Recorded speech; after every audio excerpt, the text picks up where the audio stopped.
Good morning. We are a little light in numbers this morning, but I know a lot of people are off on spring break. But we're going to go ahead and get started. We have a lot of information to get through today, and so let's just get going. Happy St. Patty's Day. You know, I didn't realize it until I was driving in the car, and then it was like, oh no, I think I messed this one up. Anyway, this is the link for the webinar. For anybody that needs to get on the webinar. I think we have 40 or 50 people already on the web. Where's Julie? She met 45. All right. So this is our agenda this morning.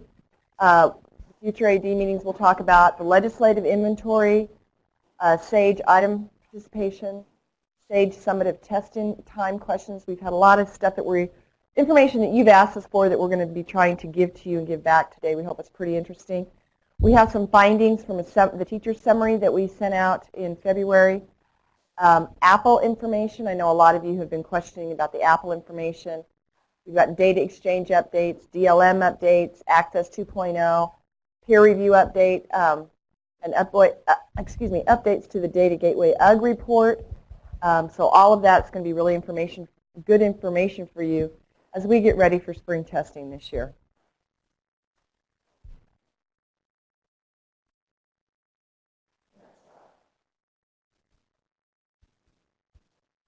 Oh, whoops. All right. So these are the next scheduled AD meetings. If we decide to cancel one of those April or May ones because you guys are all busy out in the field, we will try to we'll give you plenty of notice. We'll send it out way early. We'll put it in the subject line so you don't have to open the email. And we'll let you know, okay? We'll try to get you all the information we can. Why is it doing that again? There we go. So are you my Vanna, or am I clicking in it? You can click for me, because every time I do, then you do, and then I can't go anywhere. Okay, I'm sorry this is a little bit, the print on this is a little bit small. Dr. Nye was going to be here today to talk to you about what happened in the legislative session. However, he had another prior engagement, so you're stuck with me. And so what I'm going to do is just go through each of the bills that had to do with our assessments and education that would be pertinent to you, and I'll just kind of give you a little wrap-up about what that is. Now, HB 164 was the one that I know had a lot of traction for a couple of days. It was the one that required the state board to make rules that scores on assessments could be considered in determining academic grade or whether the student could advance to the next grade level. It was attempting to fix some of the opt-out rules that we had last year. And in the process of that whole thing, it kind of got morphed into let's get rid of all the tests. So that was filed, it failed, and now we still are, and I've had several questions about this, operating under the same opt-out rules that we had last year. So it's that exact same, we thought we were going to get it fixed, we thought they were going to fix an interim last summer. Now I don't know what's going to happen. But because some other agendas got tacked onto this, that one did not pass. HB 2000, or 200, excuse me, allows a district or a charter school to waive the requirement that 11th graders statewide for their assessments. So 11th graders. So that might be Math Secondary 3. That might be chemistry. That might be physics. Whatever 11th graders are on. And it's not an individual, I'm not going to take the test or not. It's you as an LEA need to decide with your LEA support staff and your leadership about how you want your 11th graders to participate, which courses at the end of course you want them to participate in the test. Okay? No, everybody still will be required to take the ACT on the second day of March, which is our national test date. We do have an option next year, I believe, that will allow us to go to keep with the paper pencil, which is a single day, or computer-based, which is a couple of weeks. And I'll give you more information. That window would be a couple of weeks.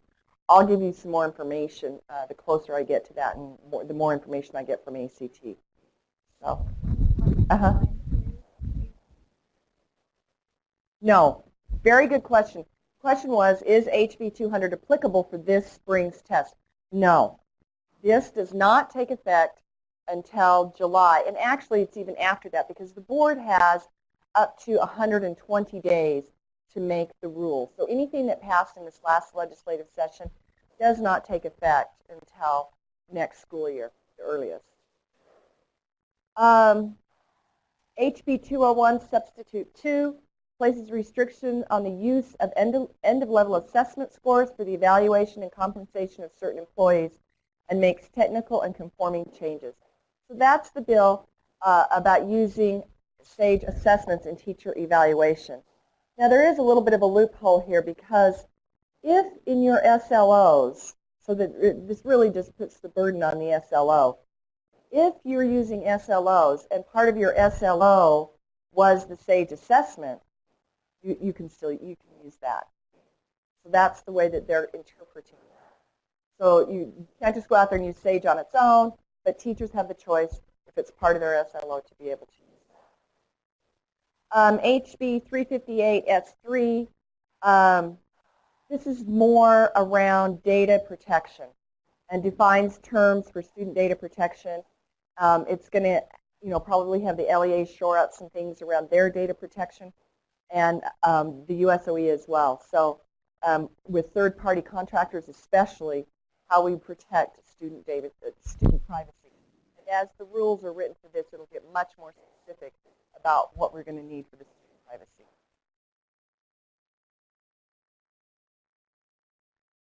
SB 149 amends the provisions related to assigning a letter grade to a school based on proficiency, learning gains, and or college and career readiness of the school's students. So that is basically school grades.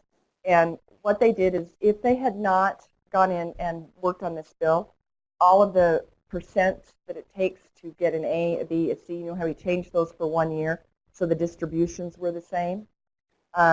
Those would have reverted back to what they were with the CRTs. So they fixed this at the 11th hour, and it's going to go ahead and move forward. I also think, and I have to go back and read how it ended up getting passed at the last hour, but I believe that once we hit 65% of students across the state getting an A and B, then they'll start ratcheting up what it takes. A little bit of a moving target. The leaders or the legislators that are thinking about this bill, though, are thinking about it as a stopgap measure. Moving into ESSA, things will look very different once the ESSA, they're coming out with their regulations sometime at the end of this summer. So you'll probably see over the next couple of years some real changes in accountability. I'm hoping. Yes.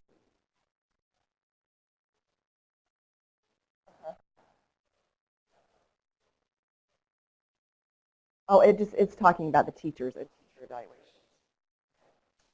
All right, SB 224 requires the state board to apply for certain waivers and authorities from the federal government regarding student assessment, and under certain circumstances requires a student who is excused from taking a certain assessment to take an alternate assessment. And again, this was an attempt to get all of our assessments away from requirements under the federal government.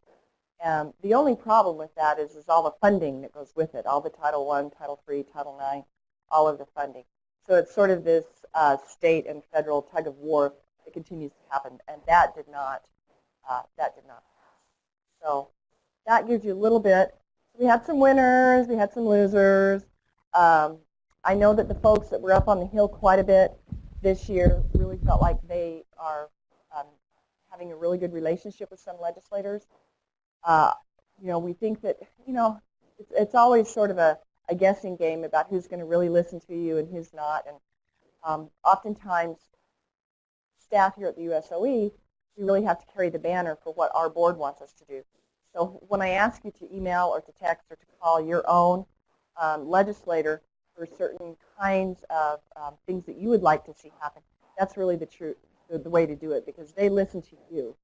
And they do take advice from our leadership, but they want to hear from the field. And it's really amazing when you see teachers and parents and all of the kinds of people up there just testifying and talking to their legislators. It's really an amazing process, and I think that the more that you can become involved, especially about issues that you're interested in, you ought to do that. And even during the off-season, summer is during the interim, it's kind of the off-season, they're going to be working and looking at a lot of different things. And get to know who your legislator is and weigh in on some of these, because you have the expertise to give them some insider insight that would really be helpful for them. And I encourage you to do that and be a part of that, as that system.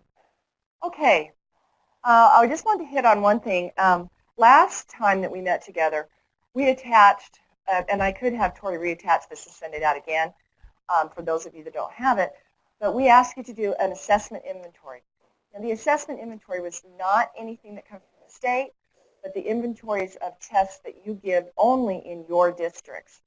And we've had, and I went back and fixed this morning because I had a couple people email me and say, hey, you forgot us. We turned ours in yesterday. So South San Pete, Jordan, Logan, big shout out to those guys. But Alpine, thank you. David Smith, if you're listening. Fox Elder, Garfield, Granite, Rob, thank you. Nebo, North Summit, San Juan, Weber, Canyon, Grove Academy, that's not Canyons. C.S. Lewis, Freedom Preparatory Academy, Greenwood, Hawthorne Academy, Promontory, Quest Academy, and then those new three. Those are the ones that have turned in their inventory. Thank you. Congratulations. Hooray. We really appreciate it. And then, of course, I'm not going to call you out by name. These are the districts that have not yet turned in their inventory. It was due the end of February. The data is right now at WestEd, and the numbers are getting crunched. And I would just really implore you to please, please turn your assessment inventory into us. And those are all the charters that have not turned their inventory. So shout out to the charters. We really appreciate your assessment inventory. So the sooner you can get those in, the better. I really, really appreciate it. And if I can't get in from me by next week, I will start hounding you personally to get those in. If you don't want to get a phone call from me, please, please get those. Any questions about those?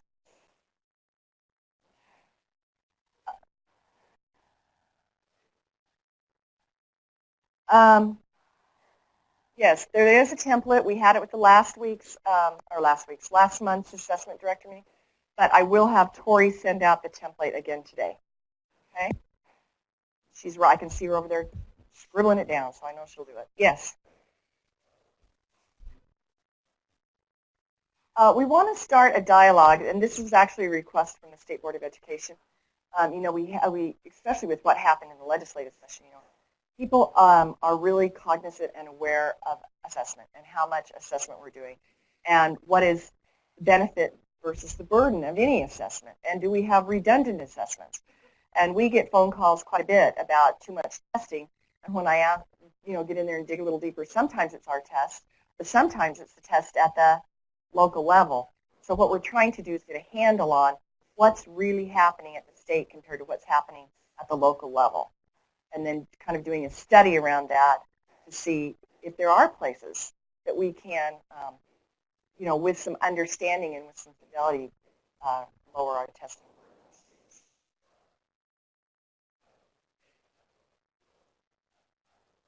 Right. That is correct. Okay. Any other questions on that? All right. Julie, Quinn, did you want to come talk about SAGE participation?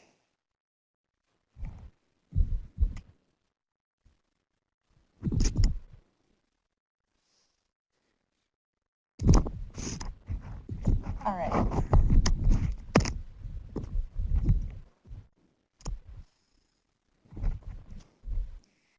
All right, just a couple of items.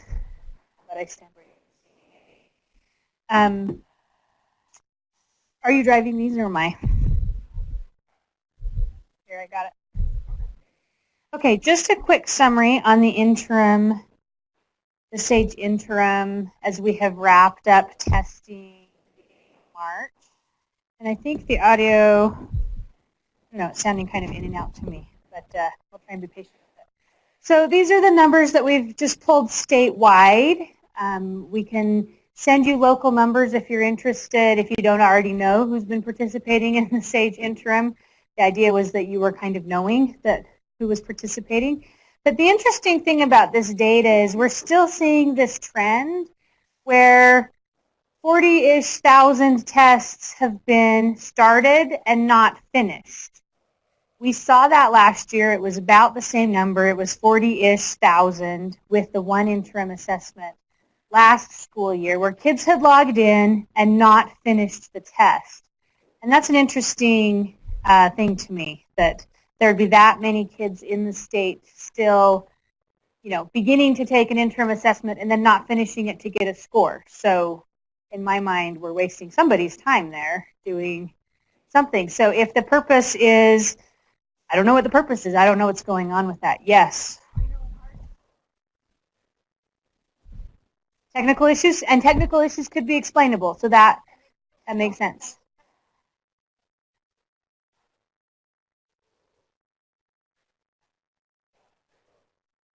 Okay, so that's interesting. If you had kids who weren't actually able to finish, did you call us or email us? With the help desk, right.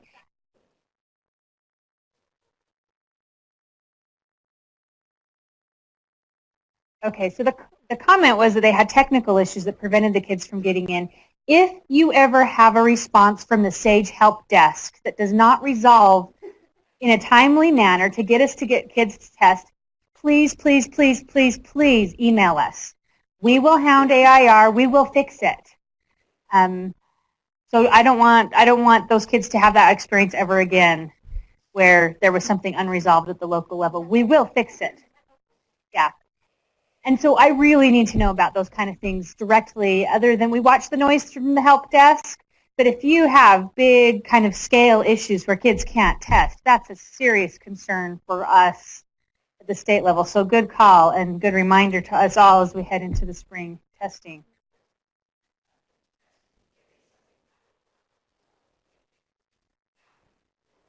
No, so these are individual tests.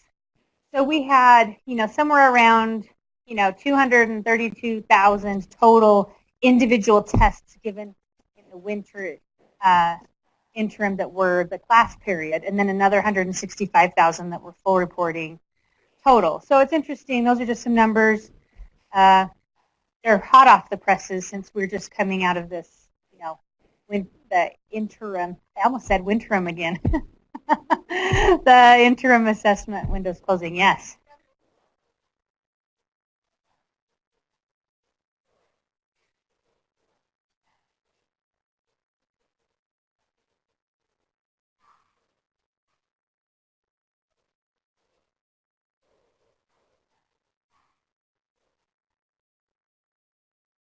Okay, that makes a lot of sense to me. They log into the wrong test, whether it was class period or full reporting. If that happens going forward, the solution, and I know it's a pain, but is to go into TIDE and reset those tests so that there's not a bunch of tests just hanging out there that look like they need to be finished. Right? So, did you just lose the mic? I don't know. It's okay.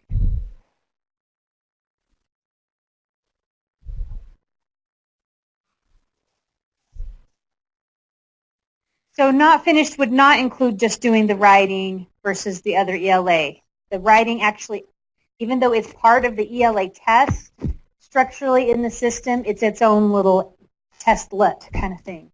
So that's a good question. This would not pick up those writing, you know, sections that were done independently of the overall ELA. So interesting. I'm all ears for more theories, right? If you got some ideas locally about, wow, we had, you know, 10 teachers do it as a practice experience and took the whole class through and then they just never submitted. Those would be the kind of concerns that we would want to elevate, you know, systematically. We should not have the interim being used as a formative assessment. It's not a practice test. It's not a get in and see all the questions so we know what to teach experience. And that's where the hairs on the back of my neck start standing up when I see numbers like this. Fair enough? All right, so a little update on the interim. Okay, the next item that I have talk about is going to be with Tracy Gooley. Most of you have met Tracy, who is our special ed assessment specialist, fairly new to USOE. And she has passed out to this room a document. Now, knock on wood, Emily, I'm going to try not to mess up the webinar entirely. I'm going to try and share my screen with the document here. Did it work? I might have just lost the audio, but I think that worked. Okay, this document is awaiting final reviews here at USOE, but it has been looked at by our section. Joelle's taken a look at it. Glenna Gallo has taken a look at it in special ed with Tracy working. We have tried to put together a document to give you some clarification on how long kids can test. I can't tell you how many inquiries I'm getting all the time from well-meaning educators and principals about, what, we can only give 90 minutes for the writing now? And our answer is, that's how it's always been, friends. And there are reasons for that, and please don't go beyond that. I have a feeling there are still some people out there trying to take advantage of I'll use the word generosity, of not putting a timer on the system. Okay? There was an Ed Week article that came out a couple weeks ago talking about timed tests nationwide, and how states with their end-of-course assessments are wrestling with this issue about being timed or being untimed. And quite honestly, most of the arguments that I hear from the field about folks wanting to give kids more time are things that don't apply to our scenario at all. They apply to other tests that are not like our SAGE tests, that are designed differently. So we've gone through the TAM and the accommodations policy and pulled out some information for you specifically in this document. So first, the document talks about the TAM, right? Whose responsibility is it to approve extended time beyond the time listed in the TAM? Yours, right? It's yours. So when I talk to teachers and principals and we talk to them, they're like, well, what about the one kid who? Well, that's why we give this clause that you work with your assessment director and the one kid who, if that's appropriate, you all as the assessment director can work with the IEP team at the school and get the information and do what's right for the kid. But what we're seeing is still the desire for principals and teachers to give entire classes, entire grade levels, entire schools. You know, yesterday I was at the TCC meeting and talked just a little bit about this, and I had a district person come to me afterwards who does multiple roles in the district and said, I've got a school who just will not let go of giving the kids 5 days to do the writing. And I said, what's the address? I will drive out there. We have to make it stop.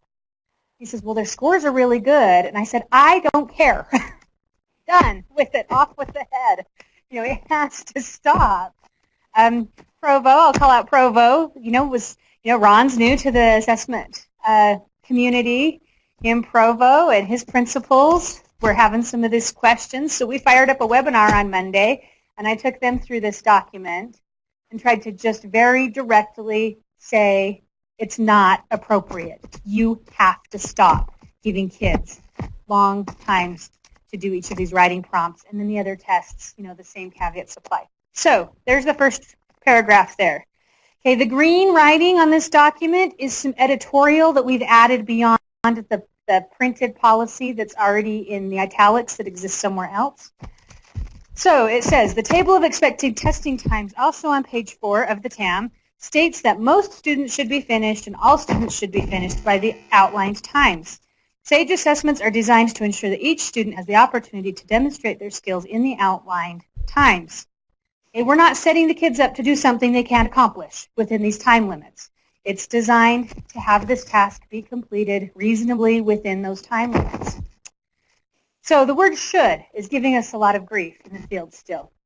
So we've given you this. The choice of the word should is to give the LEA assessment director discretion in the very, very small number of cases where an extenuating circumstance warrants a student to take more than 90 minutes per prompt or 135 minutes per science, math, or reading, listening, language test.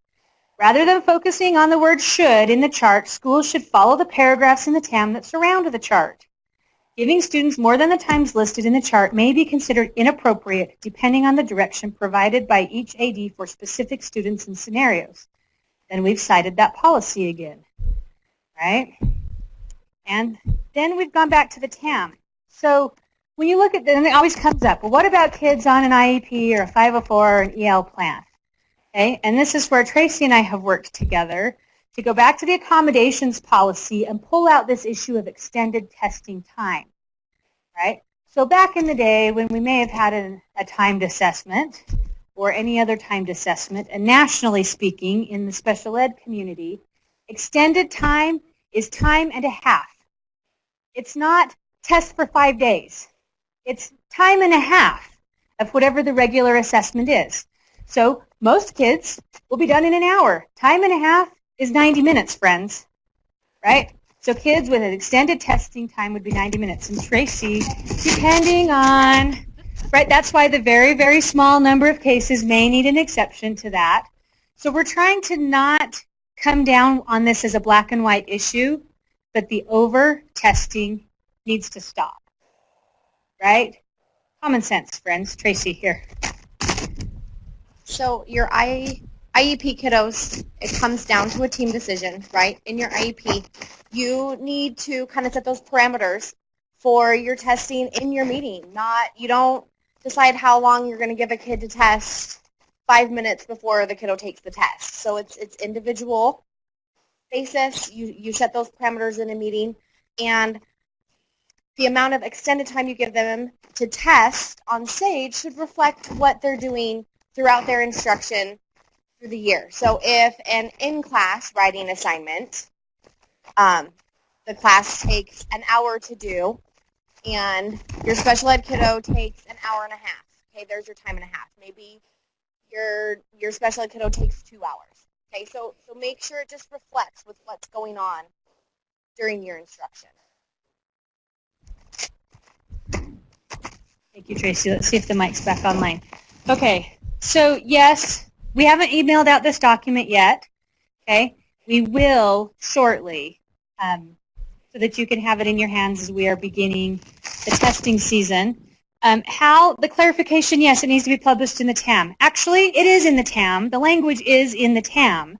This is just an additional document if you need more teeth to hand to the principal to say, yes, USOE really means it.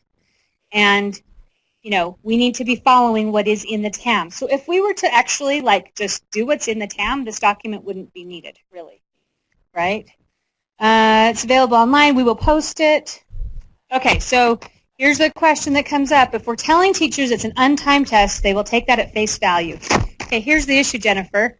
We're going to have to make it a timed test if we don't have testing conditions reflect the intent of the design of the assessment. And then that wouldn't be good news for anybody. That would be like putting a timer on the essay and having it turn off at 90 minutes. Nobody wants that. Because there are children, there's fire drills, there's anxiety, there's all sorts of things that we don't want to make it a timed assessment. But oh, sorry, it fell asleep. This is called being reasonable and following the spirit of the assessment so that we don't invalidate kids' scores. So these last two paragraphs of the document, the first one talks about what Tracy just said. That's been my favorite response when I talk to school level people. My question has been, well, what do kids do during instruction? When there's an on-demand writing task and your regular class is given 40 minutes, how long does this student get? And sometimes the response is, oh, well, we don't do that. Well, why not, right? If we're assessing the standards in an on-demand writing, why aren't we looking at that instructionally, right? The assessment should mirror the instruction. And then the last paragraph, you know, really, it does jeopardize the validity of the student responses. It violates a standardized testing environment. We've been pretty flexible with lots of scenarios that have come up, and we need to protect the integrity of the students' assessment results. And do we need to say anything else about this? I mean, I can go on about it all day long. Joel's like, no, please don't.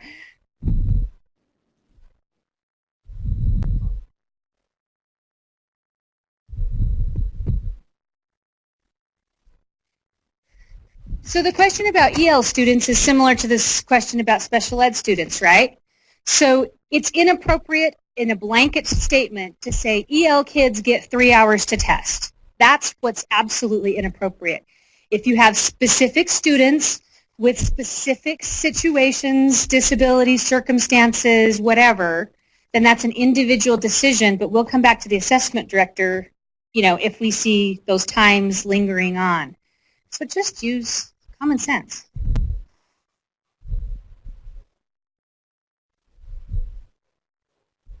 Oh, I see.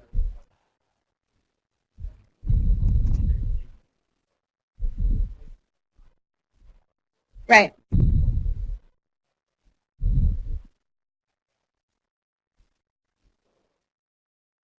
Keep asking.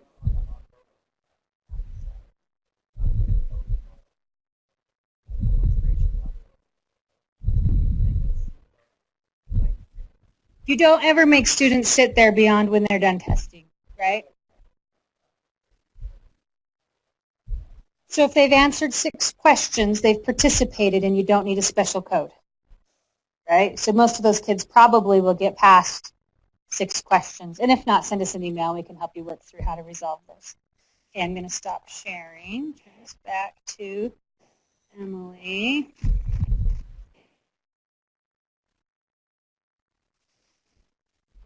Okay.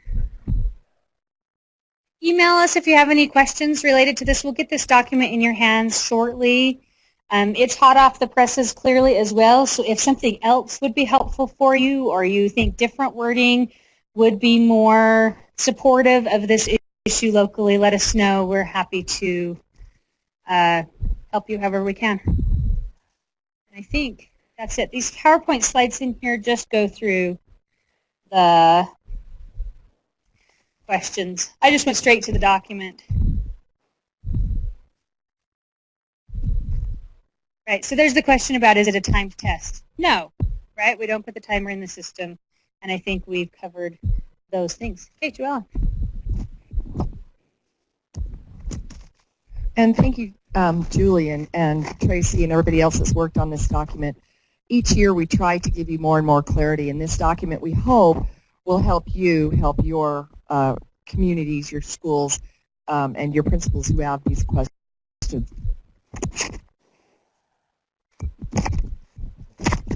was good. I didn't sneeze right into that.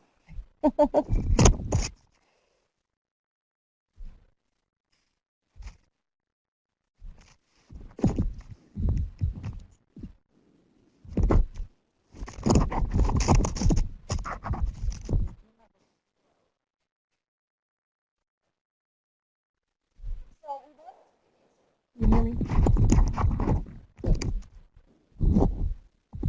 How's that? A little better. Got some information. A couple of months ago, got a survey to all teachers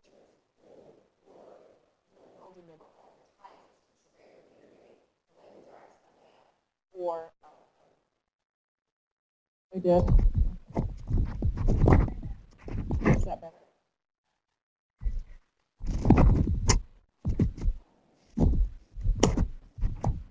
That's as close as I can. Is that better? If I hold it like this.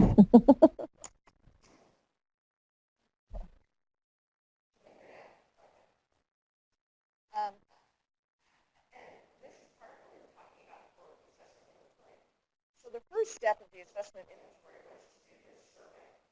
So we did the survey.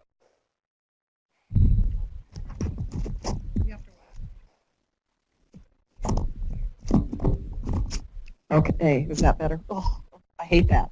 Okay, so this was part of the first part of our study around SAGE and the uses of SAGE. And we asked some questions, and I think we got some really honest answers. And so I'd like to share that data with you today. So it was pretty interesting. Okay. So we sent this out to approximately 25,000 teachers. We had a response rate of 4,461 teachers that responded to the survey. It's about a 20% response rate, which is a really good response rate when it comes to these kinds of surveys. We had almost half of the respondents were elementary schools, and about a quarter each were middle school and high school teachers. And the survey focused on 4 different things. The first one was teacher and school usage of SAGE summative assessment. How do they use the test? The second one was general attitudes regarding the SAGE summative assessment, the administration of the assessment, and recommendations for improvement. Got lots of recommendations. But it wasn't about the test itself. It was about some things surrounding the test, so that was kind of interesting.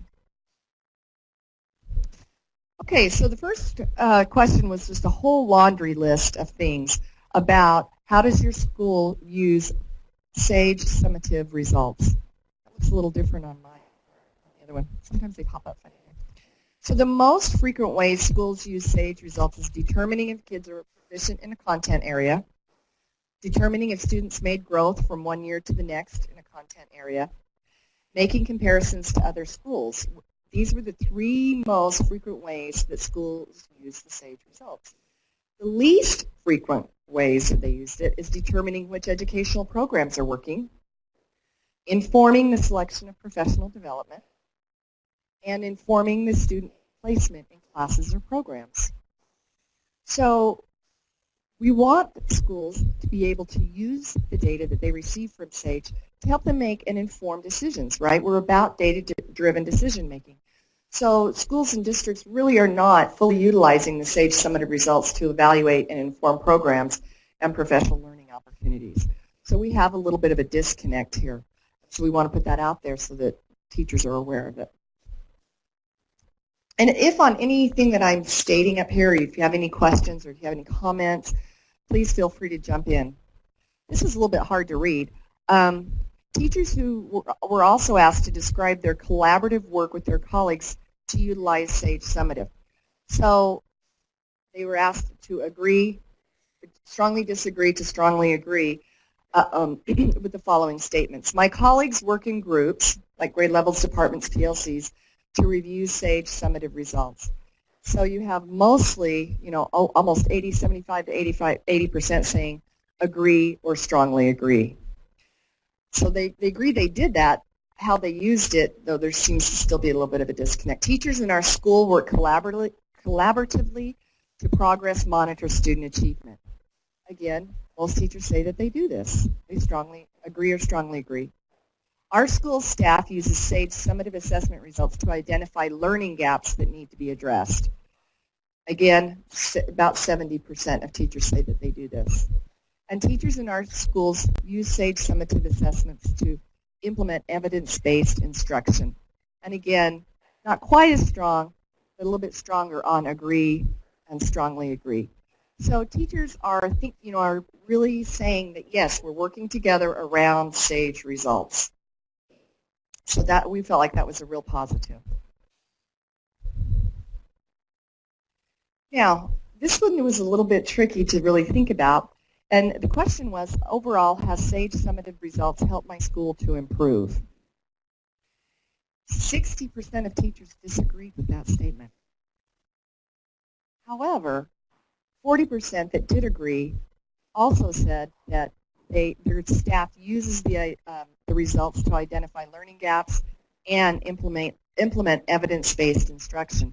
So when you pull out the ones that actually feel strongly that it's a good test and they're working with it, they also, and this was significant, use those results to identify learning gaps and implement evidence-based instructional strategies. So, a lot of it's about the attitude. So teachers that work in schools that utilize the assessments in those ways feel that the SAGE has helped their school. So we thought that was fairly interesting. Now, this is kind of a two-parter as well. It says, based on the results, did your school meet its goals? This is kind of a trick question, right?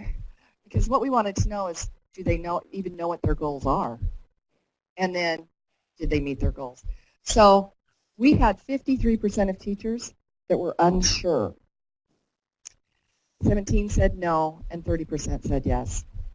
So the takeaway here is that teachers in schools that reported that their schools met their goals, they also reported using the data for evidence-based instruction and gaps, the ones that said they met it. So they were using the data, they met their goals. But the question here is, do the schools have measurable goals based on the results for their school in their school improvement plan? Every school in the state of Utah should have a school improvement plan. And if they do, are they using the SAGE results in those plans? And why do almost one half of teachers, they don't even know if their goals were met? And if they do know if the goals have been met, how could the results drive improvement? So if you don't know what your goals are, how can you work toward your goals? So this is a big gap. So it's like the farmer sending the water down to the end of the row. We're feeling like the water's not getting to the end of the row when it comes to these decisions at the local level. This is another question that we were really curious about, because with the SAGE we have online immediate reporting. We want to know, do you use the prior year test scores? So the question was, I have reviewed my current 2016 students' prior year SAGE summative score from the spring 2015 administration. 36.6% of teachers said no. It's right there at their fingertips. We had 63.40% who said yes. Those that say yes either strongly agree that they use it that my student scores are one valid measure of teacher effectiveness, and the student score is an accurate measure of what kids have learned. So again, it's a value. The takeaway from this for me is this is a lost opportunity to review data on proficiency of their students at the beginning of the year. You know, we've been working with our assessment to achievement schools, and one of the things that they do is called a spring data reflection. So as soon as the kids are finished taking the test, the principal brings out the data, and they all look at the data together before they leave for the summer. And it's really a powerful thing, and being able to review those. And then again in the fall, when you get your new set of kids, probably a really good way is to just get in that ORS and look at your new group of kids and see what's going on. And if the teachers don't know how to do that, if it's a technical thing, then I think that we need to get out there and do some more training. Because part of what comes up next in some of these slides is that they really want more help. So it's not necessarily that they're not doing this because they don't want to. They're not doing it because they don't know how. But the next question we asked is, what characteristics of the summative assessment do you value? So they love the results immediately. Online administration, online reporting system. It's adaptive, so the questions are adapted to their skill, teachers like that. It measures growth from one year to the next. The items created by Utah teachers. They thought that was okay, but I don't think they thought that was as important as some of the others. Efficient administration matches the rigor is last, the Utah core standards. So that's a little telling. However, this was a question that we really wanted to know how teachers felt about the test and the core. So we said, do teachers perceive that the summative assessment aligns to the Utah core? So for ELA literacy, you're seeing almost 75%. Same with math, agree and strongly agree, and science, agree and strongly agree. So they feel like it matches the core, yes.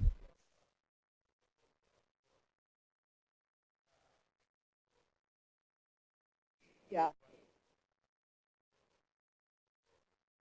You know, this is all together, right?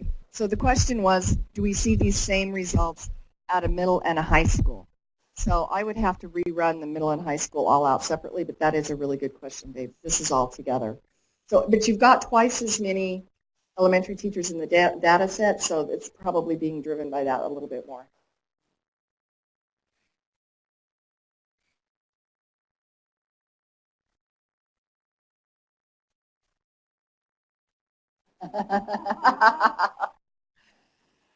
That's very true. However, many teachers have seen the practice tests and the practice items and have given. So they, you know, we believe that they probably have a pretty good sense of what's on the test. Okay. Do teachers perceive that the SAGE assessment assesses students at their level? And this one, as you can see, not very many people felt like the SAGE was below their students' level. Only about 45, 39, 33 felt like it was at the right level, but above the students' level was quite a bit. Science, 53, math, 59, and ELA, 65%. Whoops. Yeah, that's okay. My home. So if the assessments are aligned to the core, about 78% agreement, but do not reflect teacher instruction in the content they assess, then whether or not teachers are teaching our core standards with enough rigor or whether their abilities are correct comes into question. So those are the two things that we think might be causing the disconnect. So you have kids that are halfway through their school year, and now they're having to pick up a lot of things about the core that they didn't know before. There's a disconnect about where the kids are, and obviously they think that it's hard, even though it matches the core. So we've got a couple different ideas about why that might be. Perceptions of expectations and the effects of SAGE summative assessment. So the question was, SAGE embodies high expectations for kids. Most teachers agree or strongly agree that SAGE does have high expectations. However, has it had a positive effect on student learning? And they say strongly disagree and agree. So there's a big disconnect between, they feel like it sets high expectations for kids, but maybe it doesn't have a positive effect on my kids. So, there's some really interesting kind of information. So teachers agreed the assessments are aligned to the standards, they embody high expectations, but for students that disagree, it's had a positive effect on students. So the following conclusions should be considered. These are things that we're thinking about why they would answer this way. So the results are the belief that the expectations embodied in SAGE are too high. Teachers are not using the results of SAGE to inform instructional changes. Could be. And teachers need more training to teach higher complexity skills required by the new standards. So again, it's a rollout issue that we really haven't had since 2008. We roll out the new core, we roll out a new assessment, and we don't provide any professional development days for that. They took away the 8 days, and it's really hard to get professional development to teachers. So there could be a disconnect there as well. But, really interesting, I think, how teachers are thinking about this.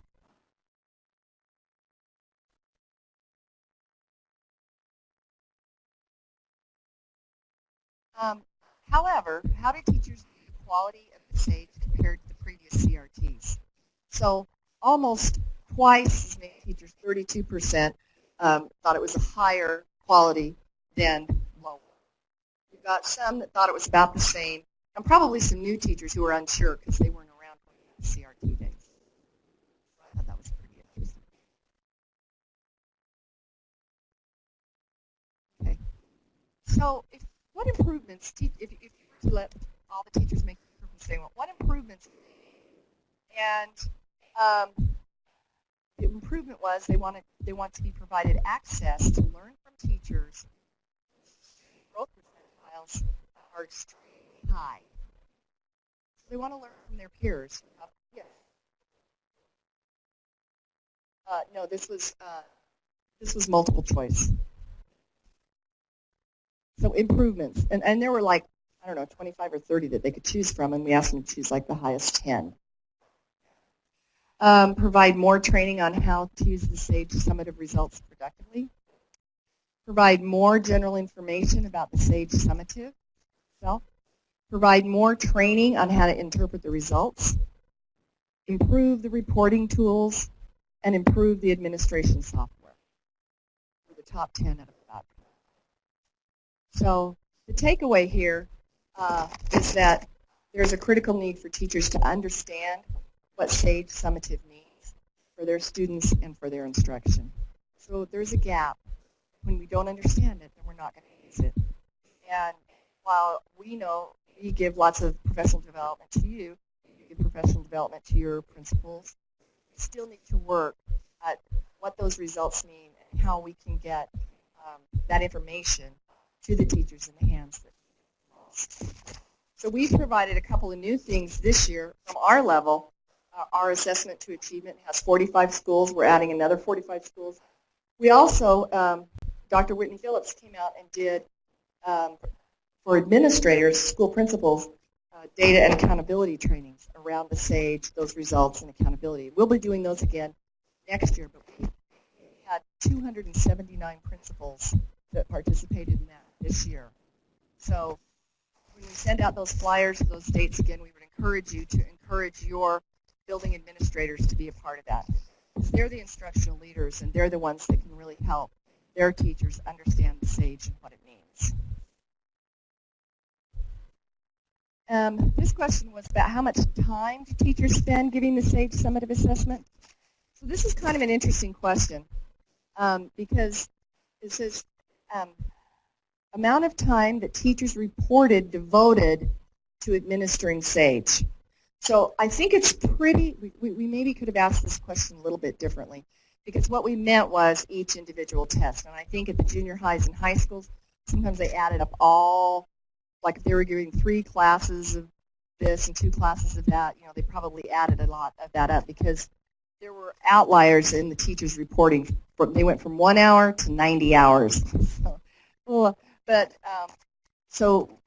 So I'm not quite as concerned about what they're saying in the middle school and the high school. But at elementary, they're saying 9 hours. And at most elementaries, even if they have 3 tests, it shouldn't be taking that long. So all teachers reported 12 hours. So they're reporting longer than what we have, the average minutes and hours it takes to take the test. So for all 3 tests, it should take 6 hours and 35 minutes. The average time for ELA reading was 1 hour and 24. The average time for science is 1 hour and 35. Math, 1 hour and 9 minutes. And the overall average time to administer the writing, that's both prompts, was 2 hours and 27 minutes. So it's about 1 hour and 15 minutes for the writing on average. So here, the take home for me was that the perception is it's taking longer than it really is actually taking.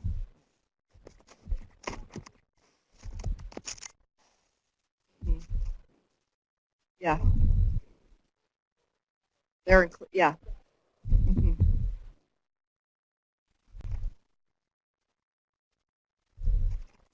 Yeah, that's part of it too. Yeah. Right, exactly.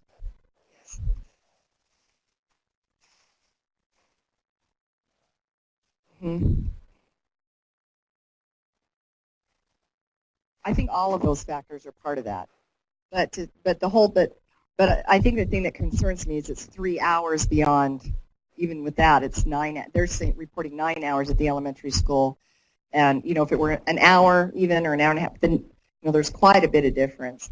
So I think the technology has a lot to do with it. I think as David said, getting you're only as short as the longest tester is also an issue. But getting kids in and out and testing quickly is also an issue. So say that computer labs and other things. Yes. Oh, people were saying that that there's lots of things that go into that. One of them was computer time. The actual, that adds to the testing time. You're only as short as your longest student testing. So if your longest student takes 90 minutes, then that's the amount of time you've devoted to it. Okay, and getting kids in and out of the lab. There's other reasons why people might spend more time testing. But it's something that we need to be cognizant of. We don't want teachers taking excessive time. We still see that out there. Okay? Now, how much time do they spend preparing for the SAGE?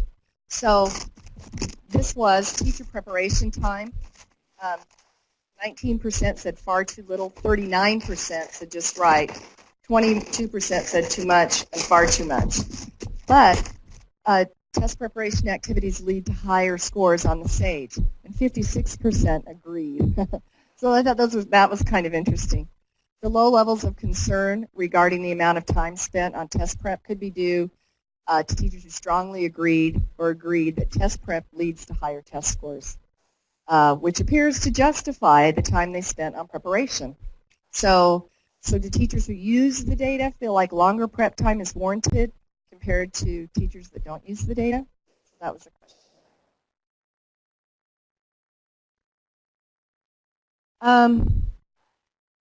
This is about the administration. So I work in a school that provides quality training. 52% agreed, 31% disagreed. And again, our school has sufficient technology to administer SAGE. 51% agreed, 21% disagreed. So quality training appears to be diluted as it filters down to those responsible for training classroom teachers. So that was kind of an aha for me. I thought sort of at this point, people that needed to know would be trained. But it's not a terribly intuitive system. So I think that that's still some of the issue that we have. And we have a lot of turnover, right, with the training. But also the need for technology funding. You know, every year you bump up against, we need more computers, we need more labs, we need updated computers. And so we have all of these requirements for online assessments, moving everything to online. The technology doesn't necessarily follow it the way that it should. So I think that's probably an issue there. So the summary, to wrap this up, is that the recommendations are not improvements to the actual assessment, but rather recommendations on how to help teachers utilize the results better and learn from their peers. So collectively, the recommendations would likely increase the levels of agreements with these responses. I use SAGE summative results to inform my instruction. That's what we want. SAGE summative results are one valid measure of my own teaching effectiveness. And I've reviewed at the very minimum, I've reviewed my previous year's SAGE summative scores. And so building better understanding the SAGE assessment is critical, so the teachers understand the data is critical, and the results should be used to implement and inform and improve instruction. So when you're looking at those school improvement plans, looking at the SAGE results the previous year can really help you pinpoint and focus where your whole entire school needs to focus. So opportunities for teachers to learn from highly effective peers should be provided. Easier said than done, right? Looking at different ways of doing that, but teachers want us to learn from each other. There's somebody out there that's doing a great job and that has really great instruction. Other people want to learn from that. And I think teachers are well-meaning in that as well. So those are the results. We have included this that looks a little better because it came across a little better on a computer, a PDF for you of the SAGE summative results, and we sent that out this morning with the PowerPoint for the AD meeting. So anyway, are there any questions about that? Did it come out the way you thought? Were there any ahas for you?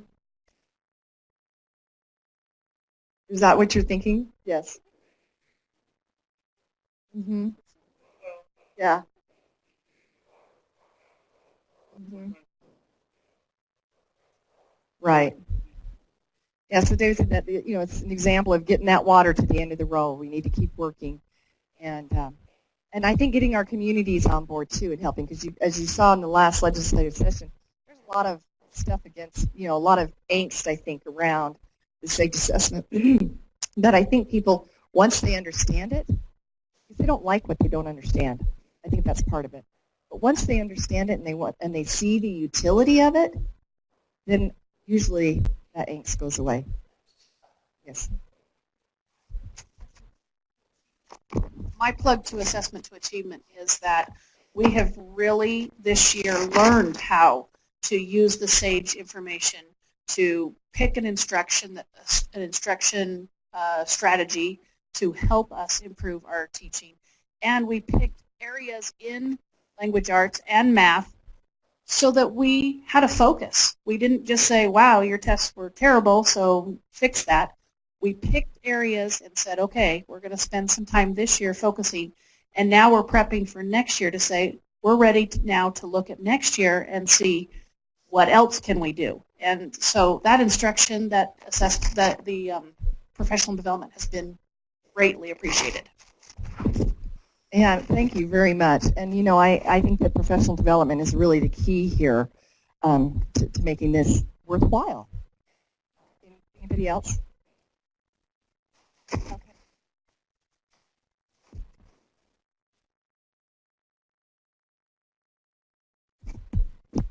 The comment from online is from Nebo. We are disappointed that SAGE is an adaptive test that will get to what a student understands, and the reports are so general and not specific. And I guess one of the things that did come out was about the reporting. So we're, you know, I think that as we move through and we keep working and keep making these assessments better, we hope that they'll be better utilized as well. Okay. All right. Now we're going to hear from Greg Roberts from Teaching and Learning to talk to us a little bit about the Apple test. I know some of you have heard about it. You've been asking lots of questions about it. And the assessment department is going to take over the Apple assessment. And we're going to let Greg talk about that a little bit and then open up the room for any questions that you might have. Okay, bonjour, hola, ciao, bon dia, bon. All right, the Apple assessment, can you hear me now? Oh, wow, online. Okay, the Apple assessment is for dual language immersion students. Some of you in the audience know a lot about dual language immersion, some of you not so much. So dual language immersion is a legislative initiative program that started back in 2009 with Senate Bill 41. Currently, we are in 22 school districts, 4 charter schools with about 28,000 students. It continues to grow, and it continues to add languages. Right now, we have 5 languages. We started with, I went that again, but that's okay. It started with Chinese, French, and Spanish. We added Portuguese a few years ago. We added German 2 years ago. And we're getting ready to add Russian and then in the future, Arabic. So that's where we're going with the program. We've been piloting Apple from the curriculum side, the teaching and learning side, for the last 4 years. We worked with ACTFL, which is the American Council of the Teachers of Foreign Language, in the development of this assessment. It is 100% tied to our Utah core standards because they are built on proficiency. So the nice thing about world languages or language education is we're skill-based. So you can base everything on proficiency. I mean, how well can you speak? How well can you write? How well can you read? And there's a proficiency continuum that's used all the way from, now us using it in elementary school, all the way up to universities, even returned missionaries are on this, continuum spectrum. So it makes it really kind of nice that we have this assessment. Again, we've been piloting it for 4 years in various school districts. We've had probably 0 parents opt out to my knowledge because dual immersion parents are an interesting breed. The reason why they put their kids in the dual immersion program is so they learn the language. So of course they want to know how well they're doing in the language. So we've been working with school districts to have parent proficiency nights. So we actually have informational meetings in districts that we've been working with currently to actually explain what proficiency is to parents, what to look for in their students' proficiency report. We have individual student proficiency reports, and the students never really cap out of this assessment.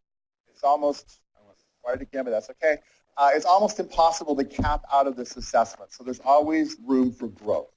And again, it's the same proficiency scale that we even place on our teachers. So our teachers are on the same scale now as our dual language immersion. So we are so grateful to Assessment that we're moving this assessment over to them simply because we do not have the expertise like they do to continue to administer this test the way it needs to be administered. So Assessment, we're taking it over next year. We're also going to move the testing window. We've been doing it normally in the spring, but it had lots of issues that surfaced, and so we have moved it into the fall.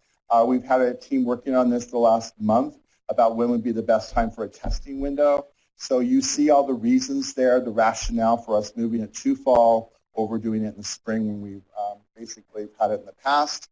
And I will just now be quiet because I know you're running late and shut up and take questions. All right, yes, back there.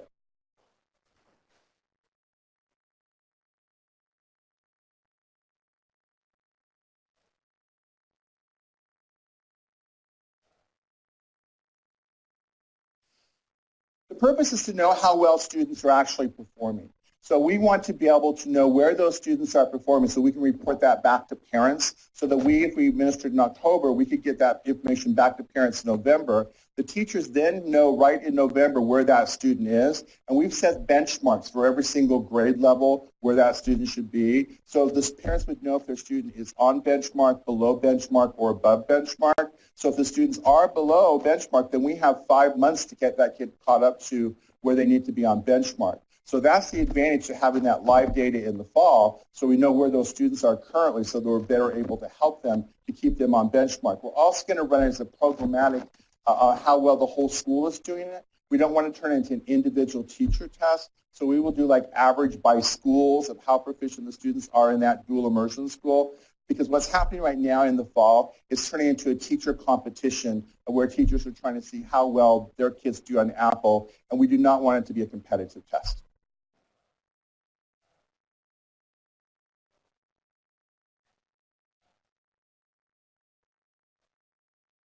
No.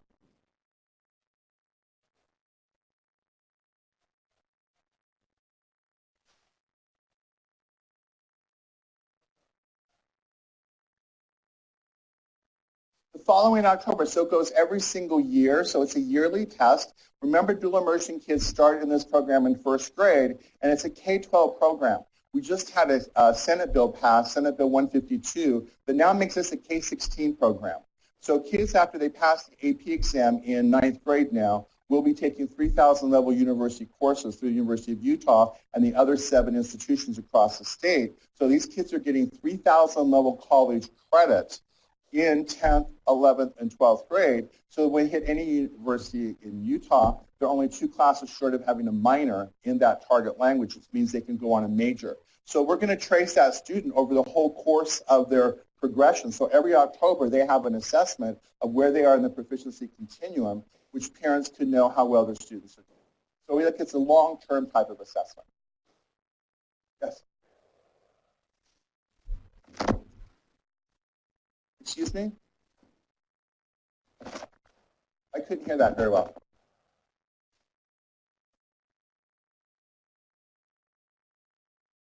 Well, we don't start till 3rd grade.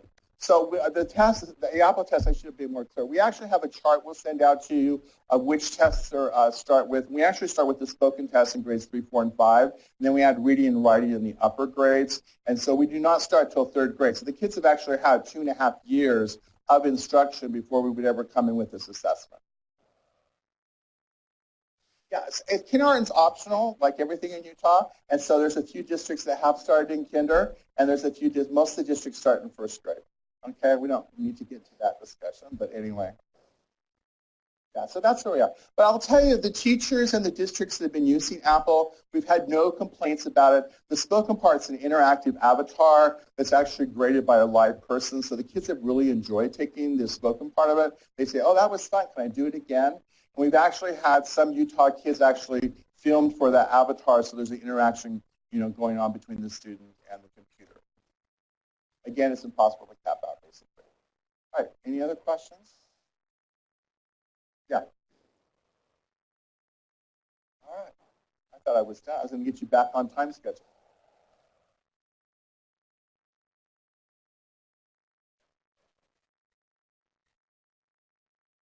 What? Well, it's now a state test, just like in SAGE. We will, Julie and I work closely together in the transition period because we've been having district people actually do that with teachers. So I'll turn that over to Julie. So this is what we envision with the Apple, and I think Joellen may have said this last month. It's going to be up to you, for those of you with dual immersion schools, to figure out how to divide up the tasks locally. Think WIDA, right? Many of your ALS directors are involved in WIDA. Some of you oversee it as an assessment director, but we know you're working closely with your ALS counterparts. So I kind of envision that same kind of negotiation and task horse trading going on locally. Certainly, if you have dual immersion schools, I would recommend that you as the assessment director reach out to your dual immersion staff, understand what are they using this data for, what are their questions around, the assessment. As we move it to a statewide assessment, what are landmines that they see that we can perhaps head off as we're working to develop a contract? And as a reminder, none of this happens until we have a contract with Language Testing International. We're pursuing a sole source contract with them, but until we get the funding buttoned up and a contract in place, nothing happens at a statewide level. This is all just a heads up informational. So once we get that sole source in place, assuming that goes through in a timely manner, we will then be able to roll out a timeline and an implementation schedule and tasks and data exchanges and all of that. None of that exists at this point since we haven't even gotten very far at all with securing the funding under a sole source contract. But yeah, we got funding this session, right? For it. Good question, though, whoever asked that. The legislature funded this because it's a very popular program at the legislature. One other comment I want to make, we actually provide lots of professional development for our teachers on proficiency. You know, what is proficiency? So that's still coming from our end, the professional development. How to I was trying to leave. Sound? Okay, go ahead, Brad.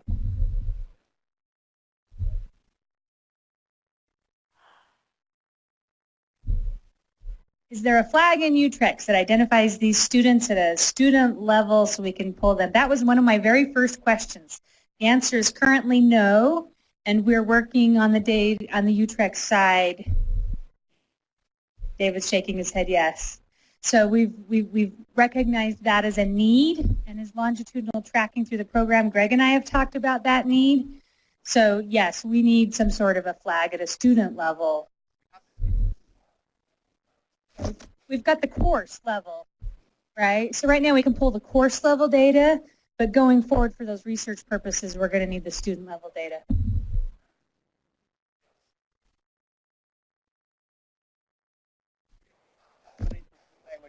Program. So currently right now, the money coming from the legislature, because it is a legislative initiative for language immersion, so we have the assurance to report back to the legislature on how well this program is working. So that's why they provided the funding for the Apple on dual language immersion. The state will pay for it. Districts are still free to provide Apple testing for their traditional world language programs at their cost, because it is a wonderful test. We know some districts are paying for the Apple testing as an assessment for their secondary. They can continue that practice if they want to do that in the spring. That has nothing to do with this. Well, we might want to talk about some efficiencies and economies of scale. So that's an interesting thought. I hadn't thought about that. I'd be interested to know if you're interested in using it, or if you use it, or maybe your assessment inventory you turned in already has it on the list because you're using it for your foreign language programs, right? But I'd be interested to know what's going on out there with that.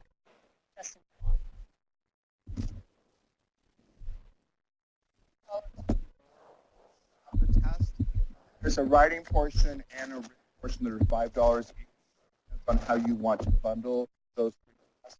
We really say that in your first couple of years, you should only do the oral test because we teach, oral language development first before we bring in the reading and writing. Not the old way people learn foreign language by drill and kill, verb conjugation, memorizing dialogues. His proficiency do oral language development to begin with. But that, again, is only for you paying for your own foreign language programs. The statewide contract will cover it. Yes?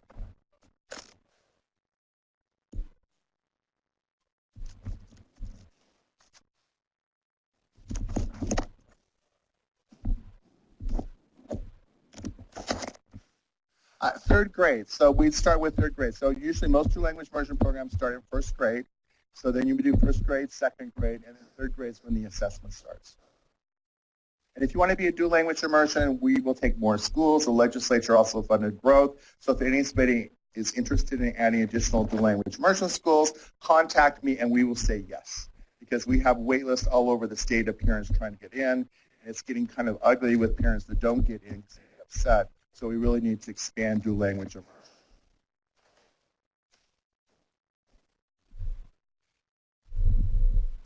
It's the existing languages we have because we have to do all the curriculum development. It's really hard to pull off the shelf a third grade Portuguese math program. So we have to develop all these things in the literacy programs. So So currently it's limited to the 5 language with Russian starting next year if possible, and then the future year after that, Arabic. Okay? And if you're interested in a language we don't have, we have in the future development that we might do Japanese and Korean, but we're a little bit of ways on that. We're not there on dual language immersion. Sorry. Okay, all right, yes.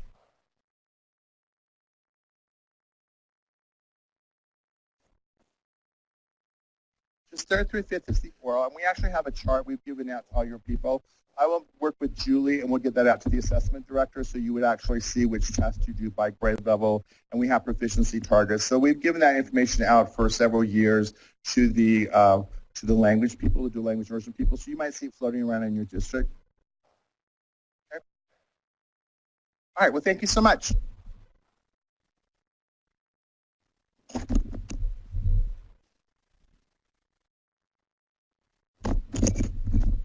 Go ahead, forward to the next slide, if you don't mind.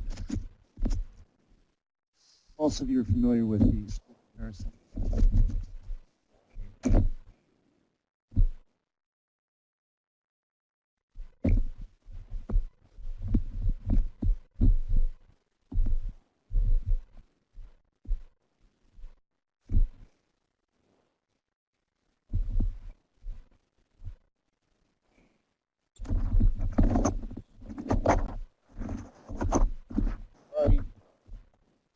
Is it working? There we go. The comparison component on the data gateway uses a methodology called polytopic vector analysis. Last year we added location, and it seems to have messed up everything. Well, when I say messed up everything, a lot of people have been saying, hey, this is not quite what we expected. And so we've been evaluating that. We were looking at a different approach, a different methodology called the Gauss similarity, if you're familiar with that model or not. We've run some impact data, looked at it. We think it looks pretty good. I need some volunteers who would be interested in comparing some of their schools in this new model compared to the PVA on the data gateway. So basically I'm looking for 5 volunteers to email me with maybe 3 to 5 schools that you would like me to run for you, send it back to you, you can compare it.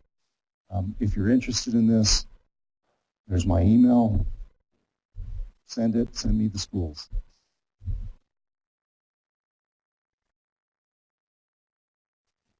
On the new one?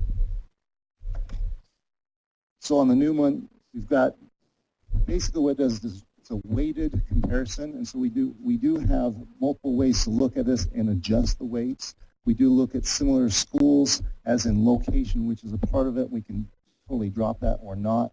Charter schools can also be added in there with a heavy weight or not. And then we look at, just look at my code. We have similarity of enrollment, similarity of female, which is your gender population, similarity of low income, similarity of racial minority, similarity of special education, similarity of the limited English, and similarity of the mobility. Again, what we do is we look at those percentages, we weight them at different levels, and then do a calculation, run that through, and then we come up with the number of schools that seem to be like yours. For example, we're running a test on, there's a Park City school, I can't remember the name of it. The truth is there's no one really like them throughout the state. And as we ran it through this, we came, the closest school is even in this new calculation was similar to them. About 80% was just down the street in Wasatch. It was an elementary school, about the same demographic makeup. We thought, yeah, that seems to be right for these schools. So that's what we're looking at. I'm happy to share the algorithm with you. And if you want to run it yourself and tweak with these weights, we're happy to do that with you too. But right now, we're just looking at this approach, seeing if this would be an appropriate way to change that comparison component. Any questions? If not, look forward to seeing your emails. If I don't get any emails, we'll just say, all right, we're good. No one has any questions on it, so thank you. Yes. Say that again.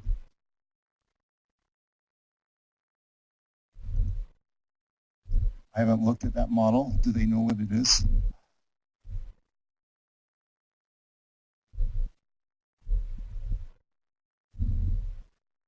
Have her email me and I'll look at it. If that's a new model or she's just asked me what I said. The model is the Gowers, G-O-W-E-R-S, similarity is what we're looking at. This, again, if you want to look at that model, you can look it up online. It was published in 1971, I believe. Okay? That's it, Mike.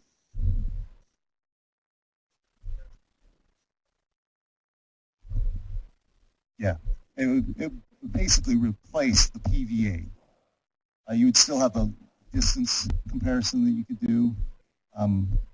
As we're looking at this, you might be able to, for example, weight different things according to what you want to do, going into like a little toggle, say I want this and this and this as a higher weight on the comparison. We're looking at different ways of doing that. That's the idea. Yeah, the idea, make it more customizable for the schools, whoever, saying I want someone who's more like me this way. For example, I only want to compare charters to charters, or I just want to compare a district school to a district school, or immersions, or what, immersion's not in it right now, but that's an interesting point. Okay, thank you.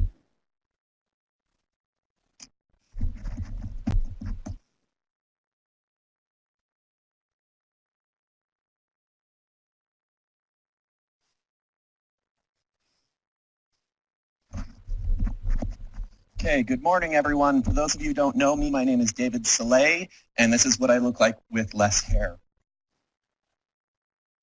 Okay, I want to say a couple of things. I've been getting some questions from the field, and I want to give out a big answer regarding the use of special codes, and first of all, these special codes that are no longer there. Last year, regarding the EL students who've been in the U.S. for less than 1 year, you had the option to use one of two special codes, 103 if they arrived after April 15th, and 104 if they arrived before April 15th. For those of you who are not aware, these codes are no longer being set at the end of the testing window by you as a special code. We are setting them from data from UTREX. So the way that is supposed to work is if you look in TIDE, and you look up a student, there is a column which says ELL status, I believe, and there's three options that will appear there. A letter A, a letter B, or a letter N. If it's a letter A, that means it's the students who arrived in the U.S. after April 15th, so none of these should appear yet because it's March. Before is those who arrived before April 15th of this year, but after April 15th of last year. So the two fields in UTREX we use to calculate these are their limited English status, if it equals F, O, or Y, which is fluent, yes, and I think the O is for those who were offered but refused to have their status assessed. So we look at that, and then we look at the first entry in US field. So those are the two fields that will determine whether the student gets classified correctly according to this scheme. And then if none of those, or if they are not EL, or if they are EL but they've been in the country longer than a year, then it'll appear as an N, and it'll trigger all tests based on their core codes. So here's kind of a hopefully helpful little chart to show what should end up appearing. And again, the other thing that it should look like in TIDE is a pseudo-dual enrollment, which is they should have an enrollment at the school with the LEA number and the school number, but then there should also be one in LEA 00. This is also where all foreign exchange students should appear. So if you look up the student and you don't see them under your district, then something's not working right and we need to fix it. Or again, the idea is it should look like they appear in two. You should see tests in two places, depending on if they're an A, a B, or an N.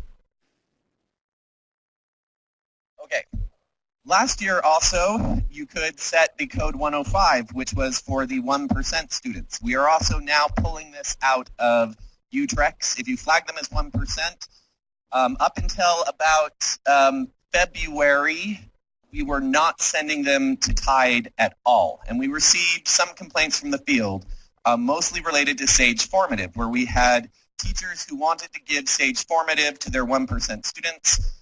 We talked with our special ed department about this, and they said, you know what, that's fine. If a teacher has a reason to give SAGE Formative, they should be able to. They should have the option. So if you see 1% students in TIDE, it's not a mistake. They should all be there. But if you see a 1% student in TIDE and it is triggering SAGE summative tests, please contact me. That is a problem. That should not be happening. They should only be sent to DLM and for UA. They should not be triggering SAGE summative. But they should be in TIDE so you can do SAGE formative. Okay, speaking of DLM. DLM has decided, and this has already started, that in order to ensure the best quality of data, that we can no longer do nightly uploads or daily uploads, or however often I would get around to them. Basically, they have initiated what they call a data lockdown. The only data that we can directly upload into the system is teacher accounts. So we can create new teachers. We can manually add students into the system, but we cannot transfer students. We cannot exit students from testing, and we cannot put students on rosters. So the way this works now is that I am the person designated by the state, basically, that I will generate spreadsheets, which I have to email or call DLM to ask their permission to upload, and then they have somebody look over them, and then they decide whether it will be uploaded or not. And they figure the whole process could take up to 5 to 7 business days in order for students to actually end up appearing in the Kite Educator portal. We can upload a brand new student. So if you have a brand new student that's never been in the DLM system, we can manually upload that student. So the hope is that the turnaround on that student would be quicker for your teacher to access. Although if they can't get that student onto a roster, then no teacher can access them.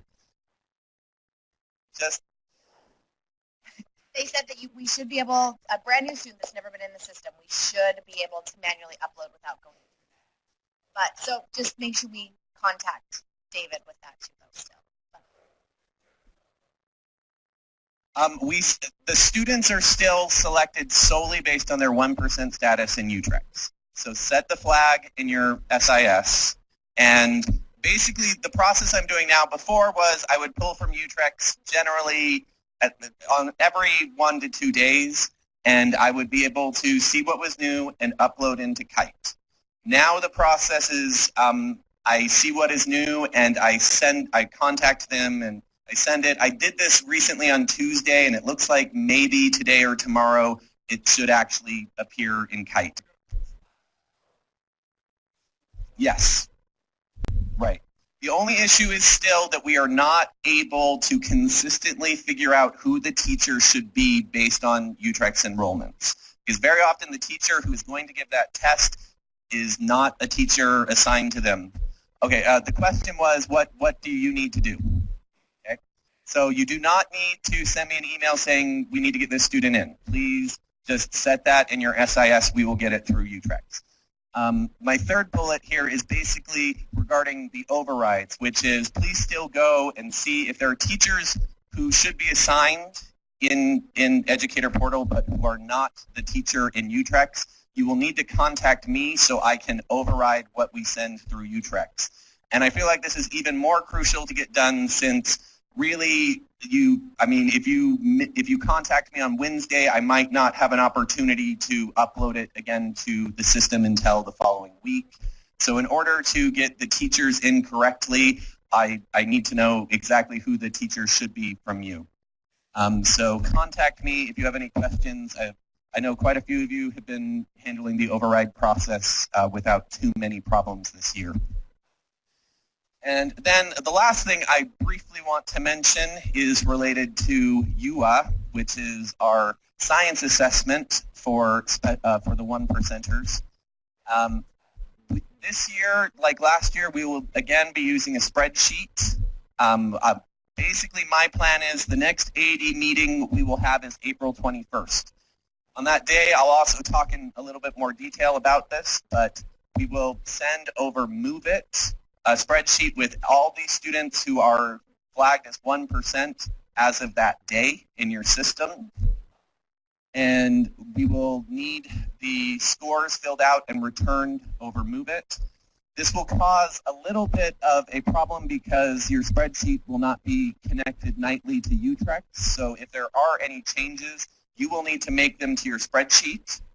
And when I talk about this next time, I'll hopefully be able to give you some more business rules regarding what will happen if you put a student in and we can't match it up to an enrollment, basically. Or if we get an enrollment and you don't put that student in, how we're going to handle those situations where the data doesn't match what we get from Utrecht.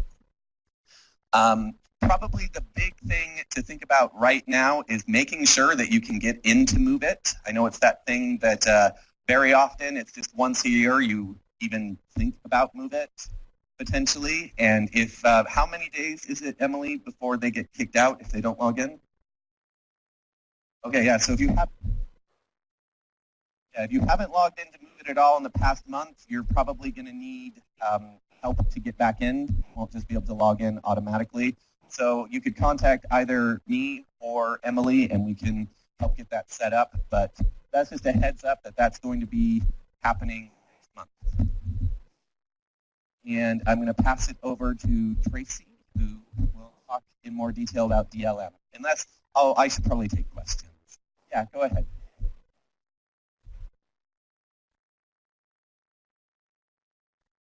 Theoretically, yes. This is a new thing they're doing, so theory. So the question was, once the student is in Kite, will the teachers be able to do the first contact survey? And Yes, as long as that teacher is tied to them. So we've got to make sure that the correct teacher is enrolled with them. yes.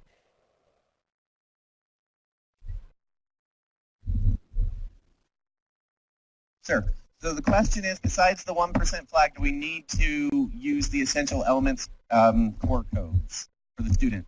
To get the student into Kite, we only look at the 1% status. The essential elements flag was supposed to be a way that we could tell from Utrecht who the teacher was that we could upload.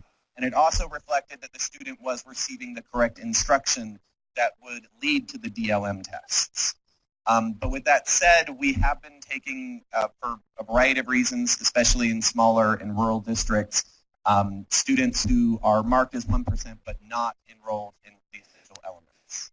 So that, I would say, is not completely necessary. It depends on the limitations of your SIS, to be perfectly honest. If you can use it and you can assign the teacher who will be giving the DLM, that would make the process go smoother. But it's not required. Again, to get a student into DLM, the only requirement is that they be flagged as 1%. That is the only thing that pulls them there instead of generating Sage Summative. Any other questions I can answer? I'm surprised no one's asked about that special codes tool in Data Gateway, which I've been talking about a lot for the past several months. Yeah, okay.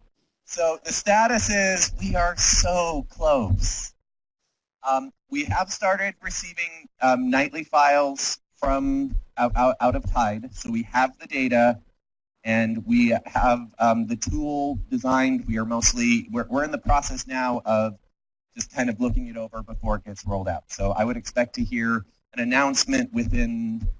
I'm going to look to Aaron before and see if he seems okay if I say within the next couple of weeks regarding, yeah, okay, I can make that promise. Yeah, it'll be soon. And the other thing is we will develop some sort of training webinar or PowerPoint or something to help you to use it in the most efficient way possible. So that's the update I have for that.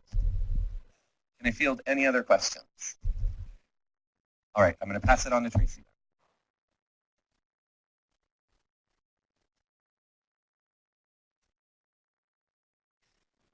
Okay, so some DLM stuff.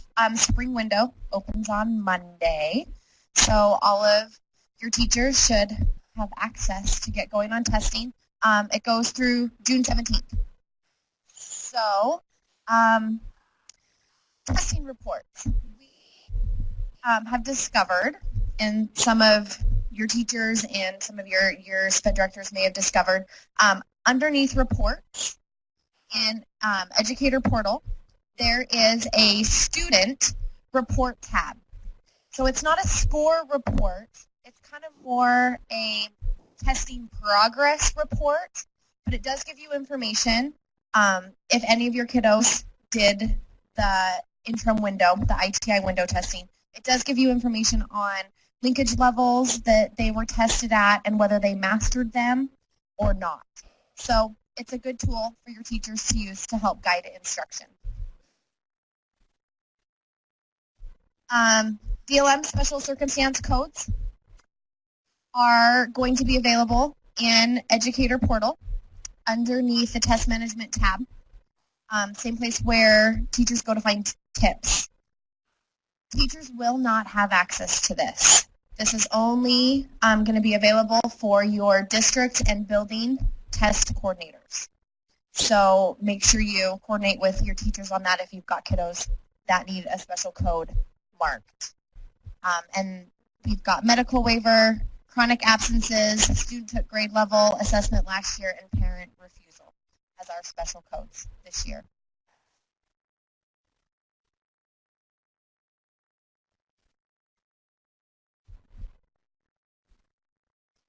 So SAGE accommodations. We've had some questions come up with SAGE accommodations. We have discovered that there's some discrepancy between the TAM and the Utah accommodation policy, and I think it's causing some confusion.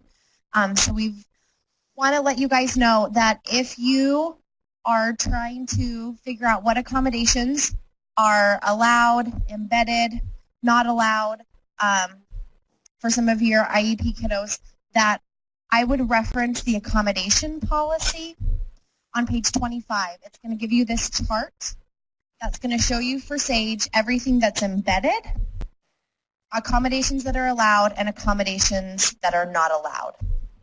So with that said, any accommodation that's embedded, you don't have to mark accommodated in TIDE for that student because it's no longer accommodation because everybody has access to it. Anything else that's allowed as an accommodation, we've got alternate location, what else? Visual aids, braille, anything like that, manipulatives. Any accommodation that is in one of your kiddos' IEPs, you need to mark accommodated in TIDE. Okay? And if you have some kids have accommodations that may be appropriate for classroom instruction or may be appropriate to use in a classroom assessment, like using graphic organizers. Calculators is a big thing. Look at the rules on calculators, especially for 6th grade students. Some accommodations are not appropriate for standardized testing, so make sure your teachers are aware of that. You don't want to have them use an accommodation that's going to modify your test. So just be aware of that.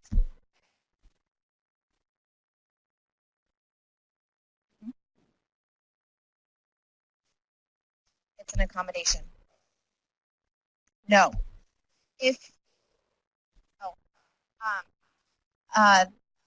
Number one on the chart is an alternate location. That is an allowed accommodation. So in TIDE, you would mark accommodated. It does not make the test modified. So any of your accommodations that say allowed in this chart don't modify a test. Does that make more sense? So if you're providing, say, a graphic organizer, a pre-printed chart for a kiddo during a test, even though they may use it during an instruction, but you give it to them for the SAGE test, you've now modified the test. So anything that's going to help aid them in not accessing the content, but answering the content modifies it. Make sense?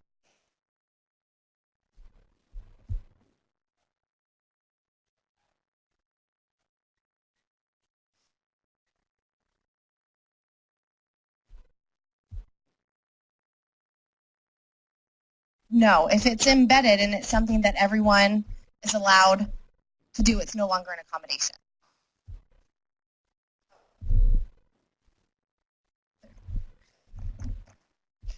Question. So the accommodations that are allowed for all, like environmental change, does that need to be marked for all with or without?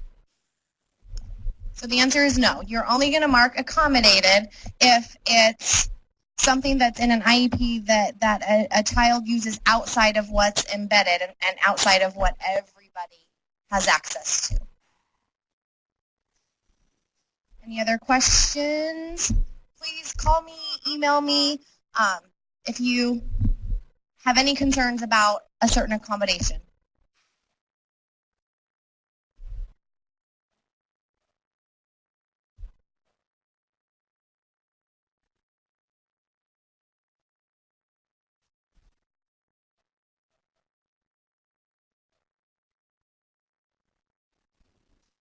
Because the question was, what reporting? There's no reporting that comes back on accommodation, so why do we have to mark it? Ask a follow-up question, Brad. Like the individual accommodations or just marking accommodated? So the individual accommodations are not marked in TIDE. You just mark accommodated. So years ago, there were 27 codes in there, and you had to mark accommodated and extended testing time. That is gone. So you still have to mark accommodated because we have to track the accommodations administered on the assessment for some of our reporting that has to be done. So it's just a pain point there. We do have a number of reports we have to include this data on.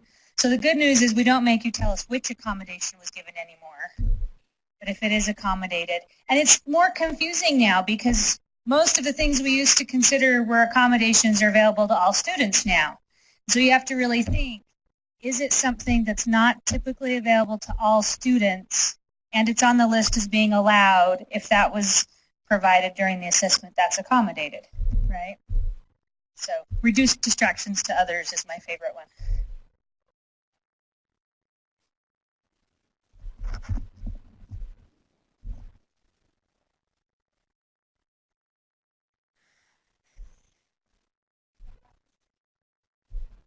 So the question was, last year there was 6 or 7 or 8 allowable accommodations. So that's where I've discovered the discrepancy. I went, wait a second, students are allowed more accommodations. That doesn't modify a test.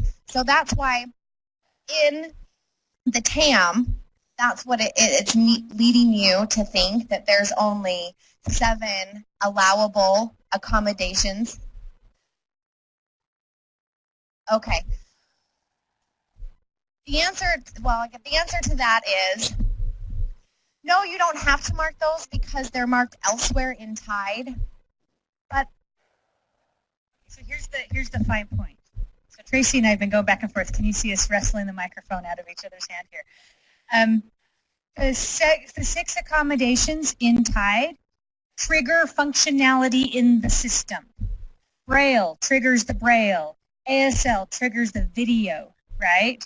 So that's why it was minimized. Scribe was the only one that doesn't trigger functionality that was retained as an accommodation in the past. But these other things are still applicable in some cases. So if you mark one of the 6 or 7 or however many there are right now, 6, 7. If you mark one of those, we know it was accommodated, right? So the use case where you would mark accommodated but you didn't mark Braille or Scribe or ASL or the other 4 would be reduced distractions to others in an environment that wasn't typically done for the other kids because it was in the IEP and whatnot. Because it's marked as allowed on this list. Yeah. And that's what I've told to Tracy. I said, Tracy, the testing window opens Monday. Did I not just say that? Like, the testing window opens Monday, and it's a nuance to it. So you just do your best with this, right? And we will make corrections, clarifications more than corrections. We will be more explicit in the accommodations policy and the test administration going forward. So for this spring, right, it's the spirit of the law, right? If you can go in and mark it, you know that they're using something that's not embedded or not on that list. Mark it. If that's what we're asking for, is to just be able to track which students are using accommodations.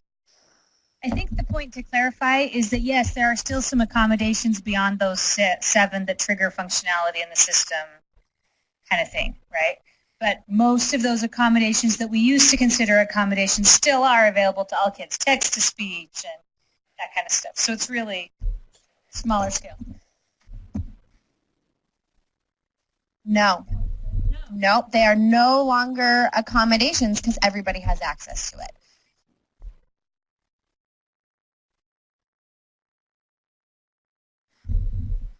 Okay, what was the question? Say the question again. Something available to any student. Alternate location.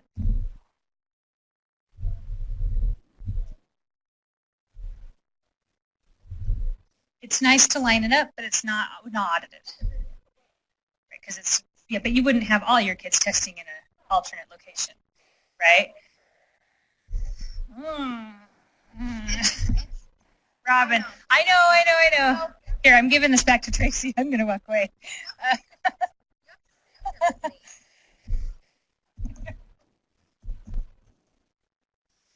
If it's an accommodation that isn't something that would be provided to everybody as an embedded, a blanketed system, go in and mark it accommodated.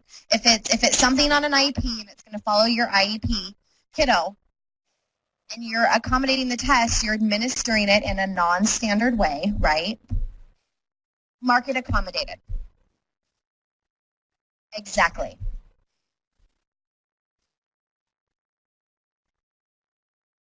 Yes. Okay. So the majority, right, of our standard accommodations, that's the beauty about SAGE, the majority of those accommodations are now embedded. So you just have those select few that still need those few extras.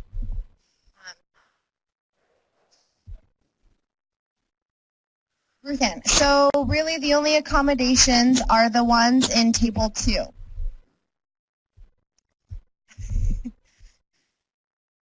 No.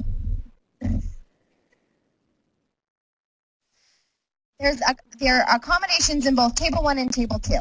Table 2 are the accommodations that automatically trigger functionality in the test. When you go through and you mark a student needs Braille or a student needs sign language, okay, it's going to trigger that, okay? So if it is an accommodation in Table 1, you need to go through and mark accommodated if it's allowed. Okay.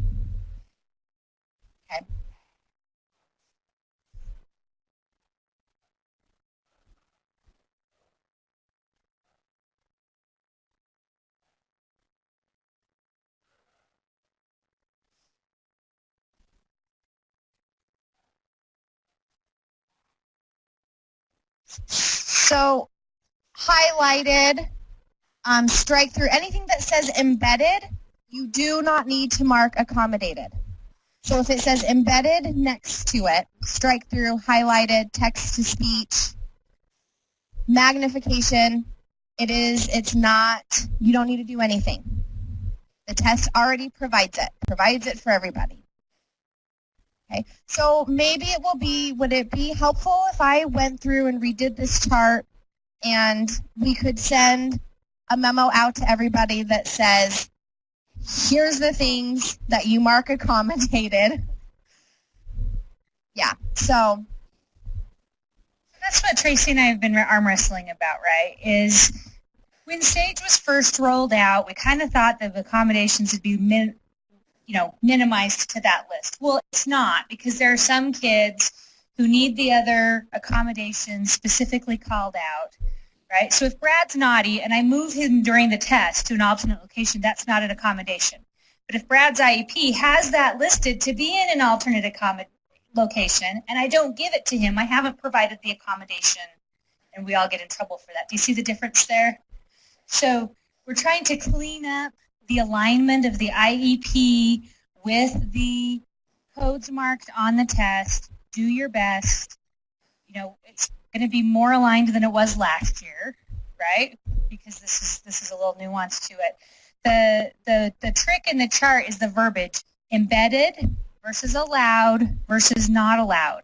So if you give something that's not allowed, you've now modified it. Giving something that's embedded isn't an accommodation because all kids have it. It's the allowed ones that are the ones that are going to fly under the radar, that maybe in the IEP that it would be great if it was marked as accommodated. Does that help?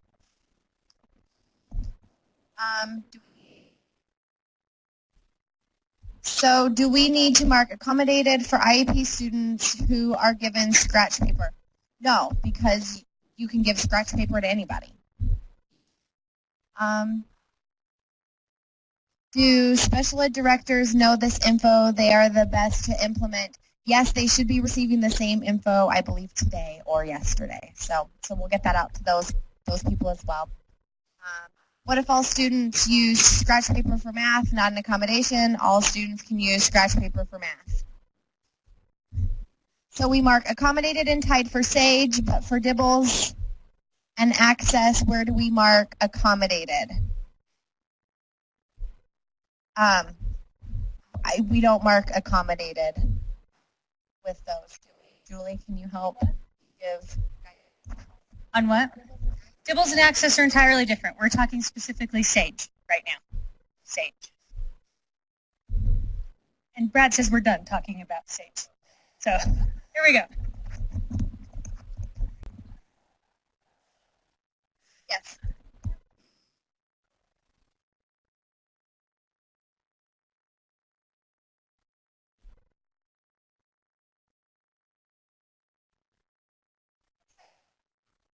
No, Yeah, I mean it's there if they need it. Yes, please do that. Please, I know. Sorry. An alternate location. Well, and it has. I mean, we've had lots of questions. I mean, so it's become an issue. So anyway, FYI, we are going to get streamlining. So just be cautious of what you're doing this year. Don't modify a test, basically, is what we're asking for right now. All right. And I have one more.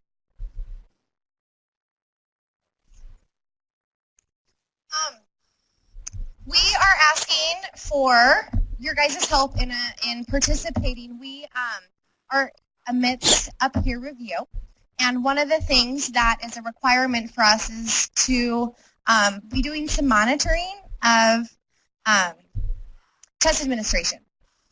And so, especially with DLM, but and SAGE as well, we kind of want to come see what's going on with accommodations, how are they working, any of that kind of stuff. So you are not required to participate. Any of this data information that we take is not used in any sort of accountability action plan, anything. It's just simply in-house data that we're using in a peer review, and it kind of gives us some further guidance and information on what's going on with assessments and accommodations, especially with our special ed kiddos. So if anybody would be willing to have me and a couple other people from USOE, from the special ed department, come in and we're just going to observe testing sessions. We would have possibly some follow-up questions with the students and the teachers about accommodations and just making sure there's a flow between instruction and assessment.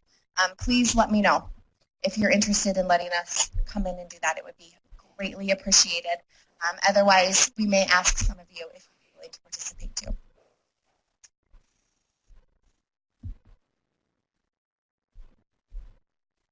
During an assessment, yeah.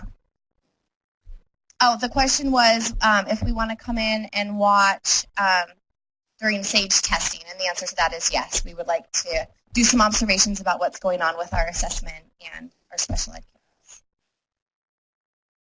Questions? Now that I've thoroughly confused you all, I'm going to hand the microphone off to somebody else.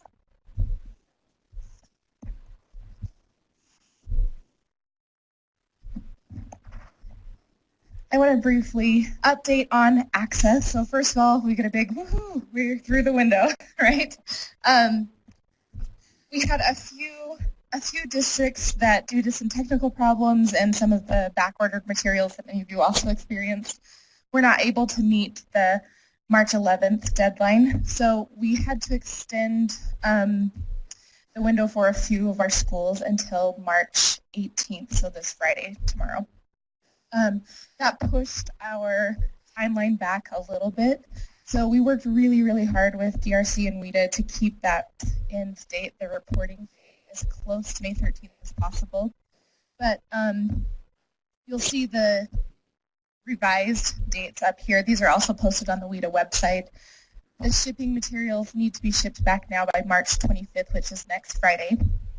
And then the data reporting validation window is a little bit shorter, but it's moved up through April 13th through the 19th, and then you will receive your reports both online and printed on May 17th. So it's the middle of the week on May 17th. We know that's getting close to the end of the school year, but we tried really hard to make sure it was still in time to be useful for your schools and districts. So just a couple of things as far as cleanup. Like I mentioned with materials, if you have not shipped back all of your materials yet, make sure they are shipped back to DRC. You can follow the instructions in Section 9 on the TAM. By next Friday, March 25th, is the deadline for shipping materials back.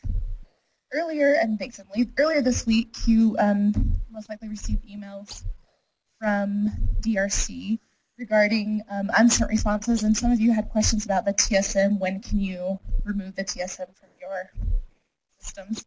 So there was an email reminding you to check for any unsent responses in the TSM and to send them if you still have any unsent responses.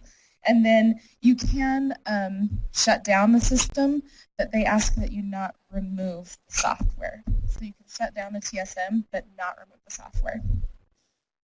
Question?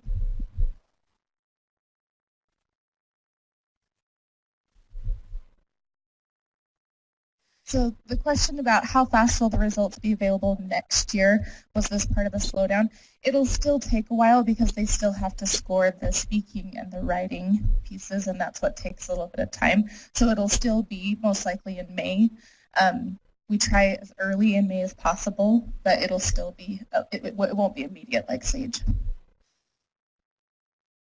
So check for the TSM for unsent responses. And then one last thing, yesterday, we know with any new testing system, there's going to be some glitches and some things that we'd like to improve. So WIDA sent out a survey for any of you to respond to. You're welcome to send it along to, it was sent to the ALS directors, the ADs, and the TCC people to respond to the survey about Access 2.0, how the online testing went this year, and if you have recommendations for improving or moving forward. We also have a call coming up with WIDA and DRC that we've invited a few of you to participate on that call. If you have specific feedback or information that you'd like us to share with WIDA or DRC, I would love that feedback so we can communicate that with them and improve the process even more for next year. So my email is listed at Parent Sydney Carter, and you're welcome to give me any feedback that you'd like. Yeah. Emily?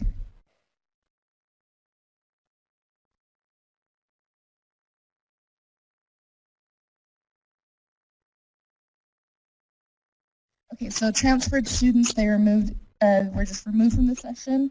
Absent or declined students were left in the session but marked absent or declined, and that's correct. And then those transfer students, or if you had students that were no longer at the school that weren't removed from a session, they don't count towards your scoring.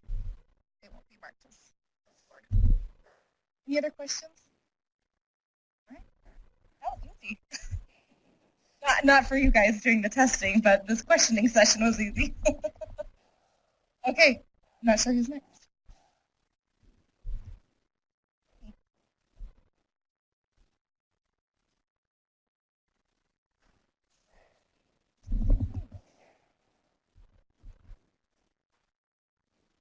Is it still morning? Morning? Okay, let's go to the next slide. I'm talking about peer review. Have any of you been through a peer review process before? I believe Julie Quinn, who's not in the room, has. I haven't either. Peer review happens about every 5-7 years, where the federal government thinks that we don't have enough to do and has us go through a really extensive process. And we wanted to kind of share this process with you.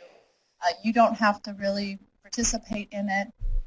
It's more of a venting session for us to talk about how much work we're doing. I have never been through this, and I'm happy to have the Center for Assessment helping us with this. Basically, what we need to do is go through all of these sections and validate our assessment system. We need to do that for all of SAGE, DLM, and UA.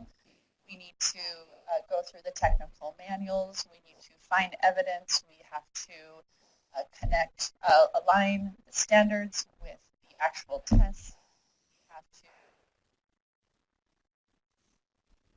Anyway, we have a lot of work that we're doing. We are submitting. We had a few options of when to submit. We're going to submit in June, and we have been diligently working on this since we found out about this in December. But what this is doing, why this might be important to you, is for our staff here at USOE, we need to revisit all of these technical manuals. The AIR technical report that we got last week is more than 3,000 pages, and some of us have actually read it. And so we're going through all of this, coming up with arguments, and what it's doing is it's helping us become more informed with the reliability and validity of the SAGE assessment. And it's also helping us look at some weaknesses we may have in various areas of UA or DLM or SAGE, and helping us know where to focus on improvements for the upcoming year. So that is all about peer review. Any questions about it? You don't have it. This is one of the things you don't have to do anything for us. So, so there's no homework assigned to this, just for us. But we'll get smarter through the process.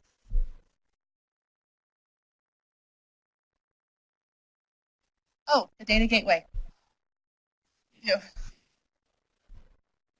Sorry, I keep moving around. Am I supposed to hold still? Okay. So, Sarah, do you want to come join me? Yeah. I was unsure who was going to present this today. I guess it's, so I don't want to feel too alone. Sarah, I think you've met her before. Will you introduce yourself again? My name is Sarah Wibke, and I'm the K-3 Literacy Specialist here at the USOE. Okay. And, Sarah works closely with Jennifer Thronson. Let's go on to the next slide.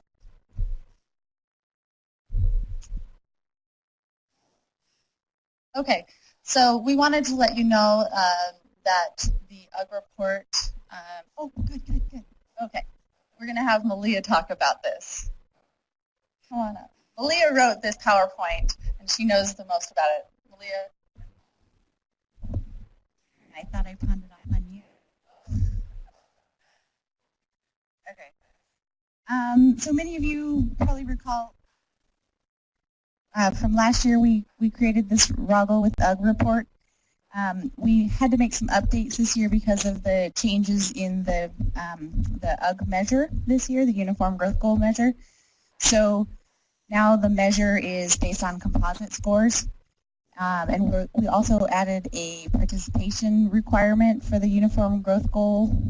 So the new version of this ROGGL with UGG report in UTREX includes composite scores, and it has updated fields to show you which students are going to get included in the participation calculation, as well as which students are going to be included in the new Uniform Growth Goal calculation. Unfortunately, we can't actually calculate the new Uniform Growth Goal because that's the what are they called? DMG. DMG does the calculation for us. So, but at least you can identify who's going to be in the calculation and who's not.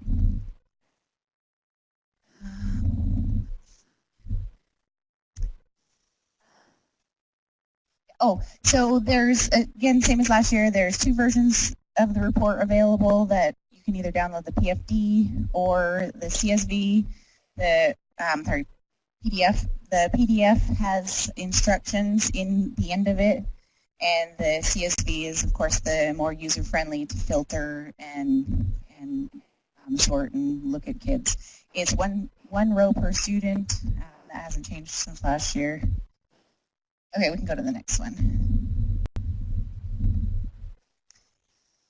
Okay, so this right here circled in green are the new fields in the report.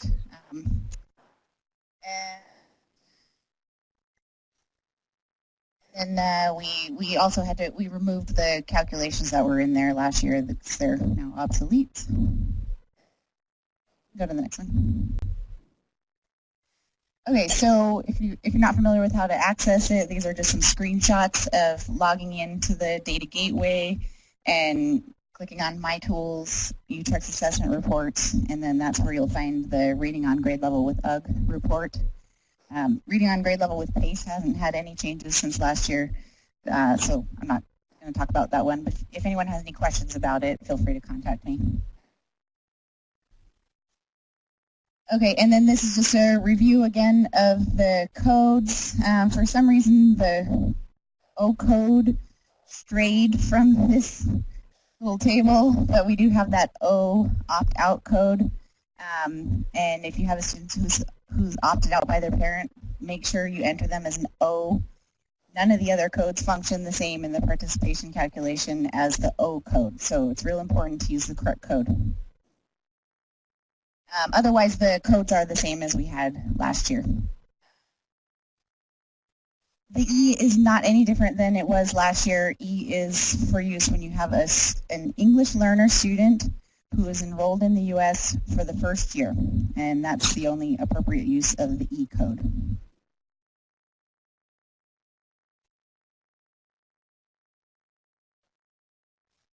Okay, so this report pulls from live UTREX data, so it should reflect your latest submission if you're making changes. Of course, UTREX, sometimes there's a slight delay if it's taking a while for the reports for the data to upload.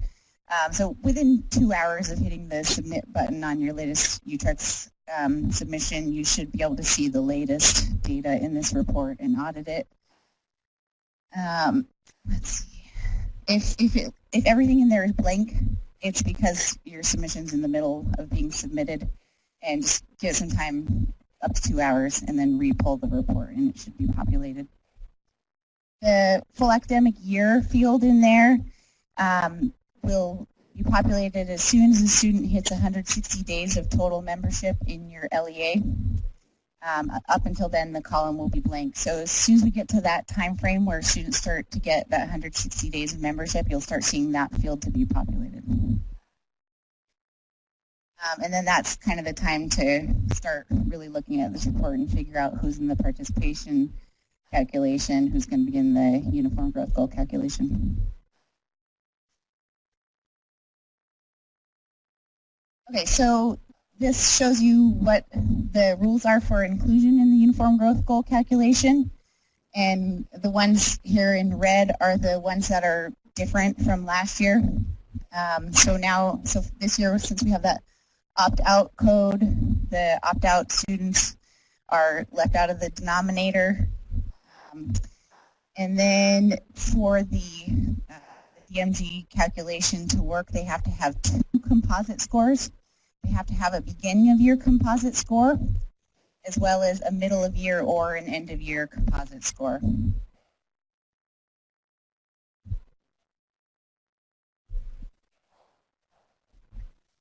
Just as a reminder, in order to get a composite score on DIBELS, you need to have all of the submeasures have been tested. Otherwise, you won't get a composite score. So just a reminder of that. If you're not giving, like in some schools, 3 through 6, they weren't giving the days assessment submeasure. And if you're not giving that, you won't get a composite score, and you have to have a composite score that is new this year. Okay, and then the numerator for the uniform growth calculation is going to be based on that pathways to progress calculation. So any student who's typical or better progress is going to be included in the numerator. So that's something that we have to get back from DMG before we know who's in the numerator or not.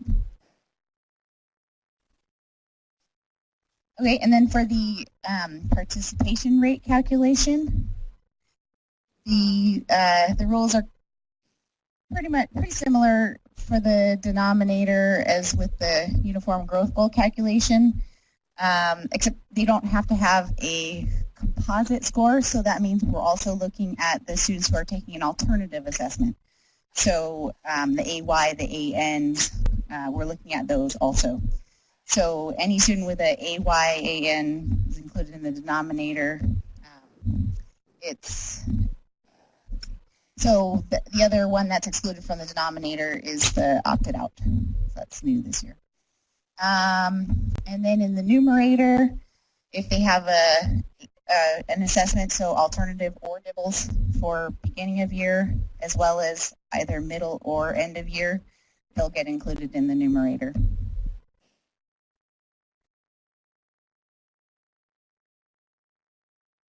The question is whether if a student has a beginning of year score and a middle of year score but no end of year score, will the middle of year score be used to calculate the pathways to progress calculation? And the answer is yes.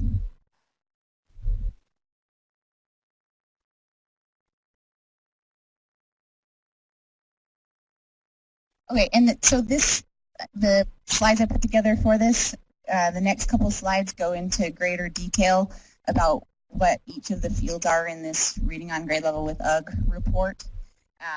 And it's information heavy. I'm not going to go through it right now, but that's for you to use as you're using the report if you need more information about any of the particular fields. And then if you want to go to the very last slide, there's a review of the validation errors in UTREX.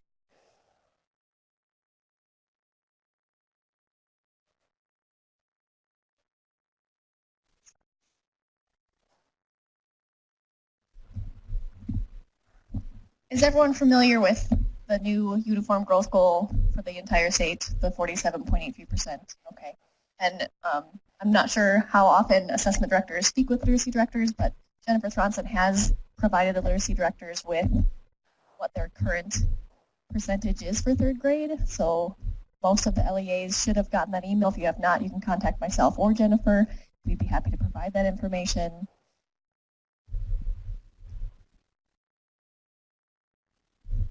Sure. So just so you know, the list has everyone on it, so you have to take it out and put it.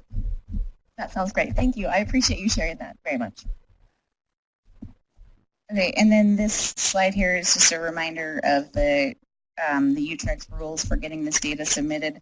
The beginning of year and middle of year data is already past due, and the end of year data is going to be due either on the last day of school or by June 15, whatever your last day of school, whichever date comes first for your school. And right now, if you don't have the data in, you're only getting warnings. But after that June 15 date, you're going to start getting fatal errors. So real important to make sure you get the data entered. Any questions?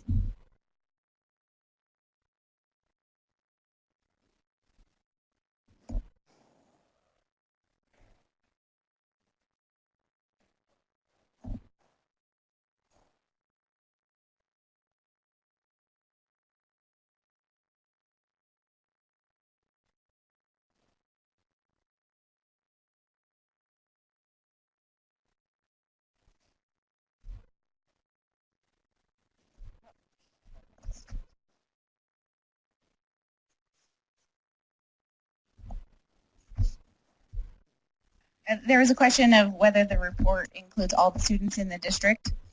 Since the uniform growth goal is done at an LEA level, the report includes every student in your LEA, and it doesn't differentiate them by school. That's something where the PACE and the uniform growth goal reading on grade level reports differ because the PACE is by school. So in the PACE report, it differentiates students by which school they're enrolled in, but in the uniform growth goal reading on grade level report, it's every student in the LEA. Thank you so much. We just have a couple of dates that we'd like to go over with you, so that you will know, and then we are going to let you go. So, Sorry, I forgot about this. Thanks to someone online for bringing it to my attention. Last time we talked about the date that the SAGE system would be offline in April. It is April 8th. It's on the testing schedule. It's posted on our website. But if you didn't look for it, you probably didn't see it. So it is there. See the document over there, April 8th. The testing system will be offline, so do not schedule your kids to test SAGE on April 8th. It will not be available. Thanks.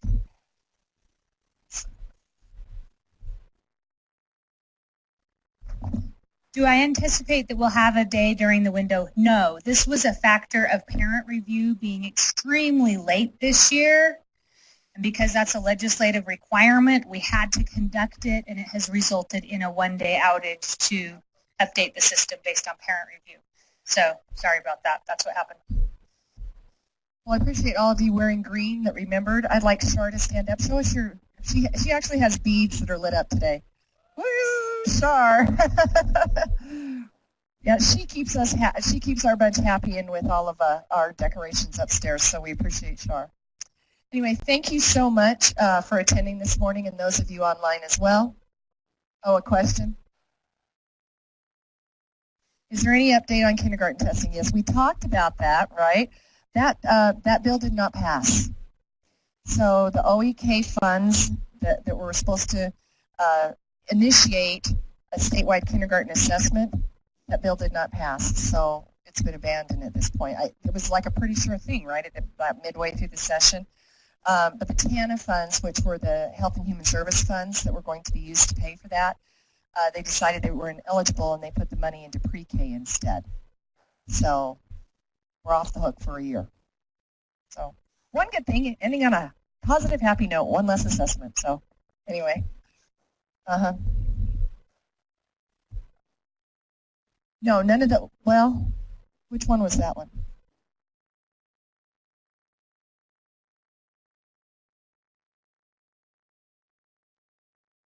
Is that the teacher evaluation one? Yeah, I think that would be, I think it has an effective date of July 15th. I will check and make sure and get that out to you. Okay. All right. Tori, Tori's, yeah, she keeps me on my toes. Thank you, Tori.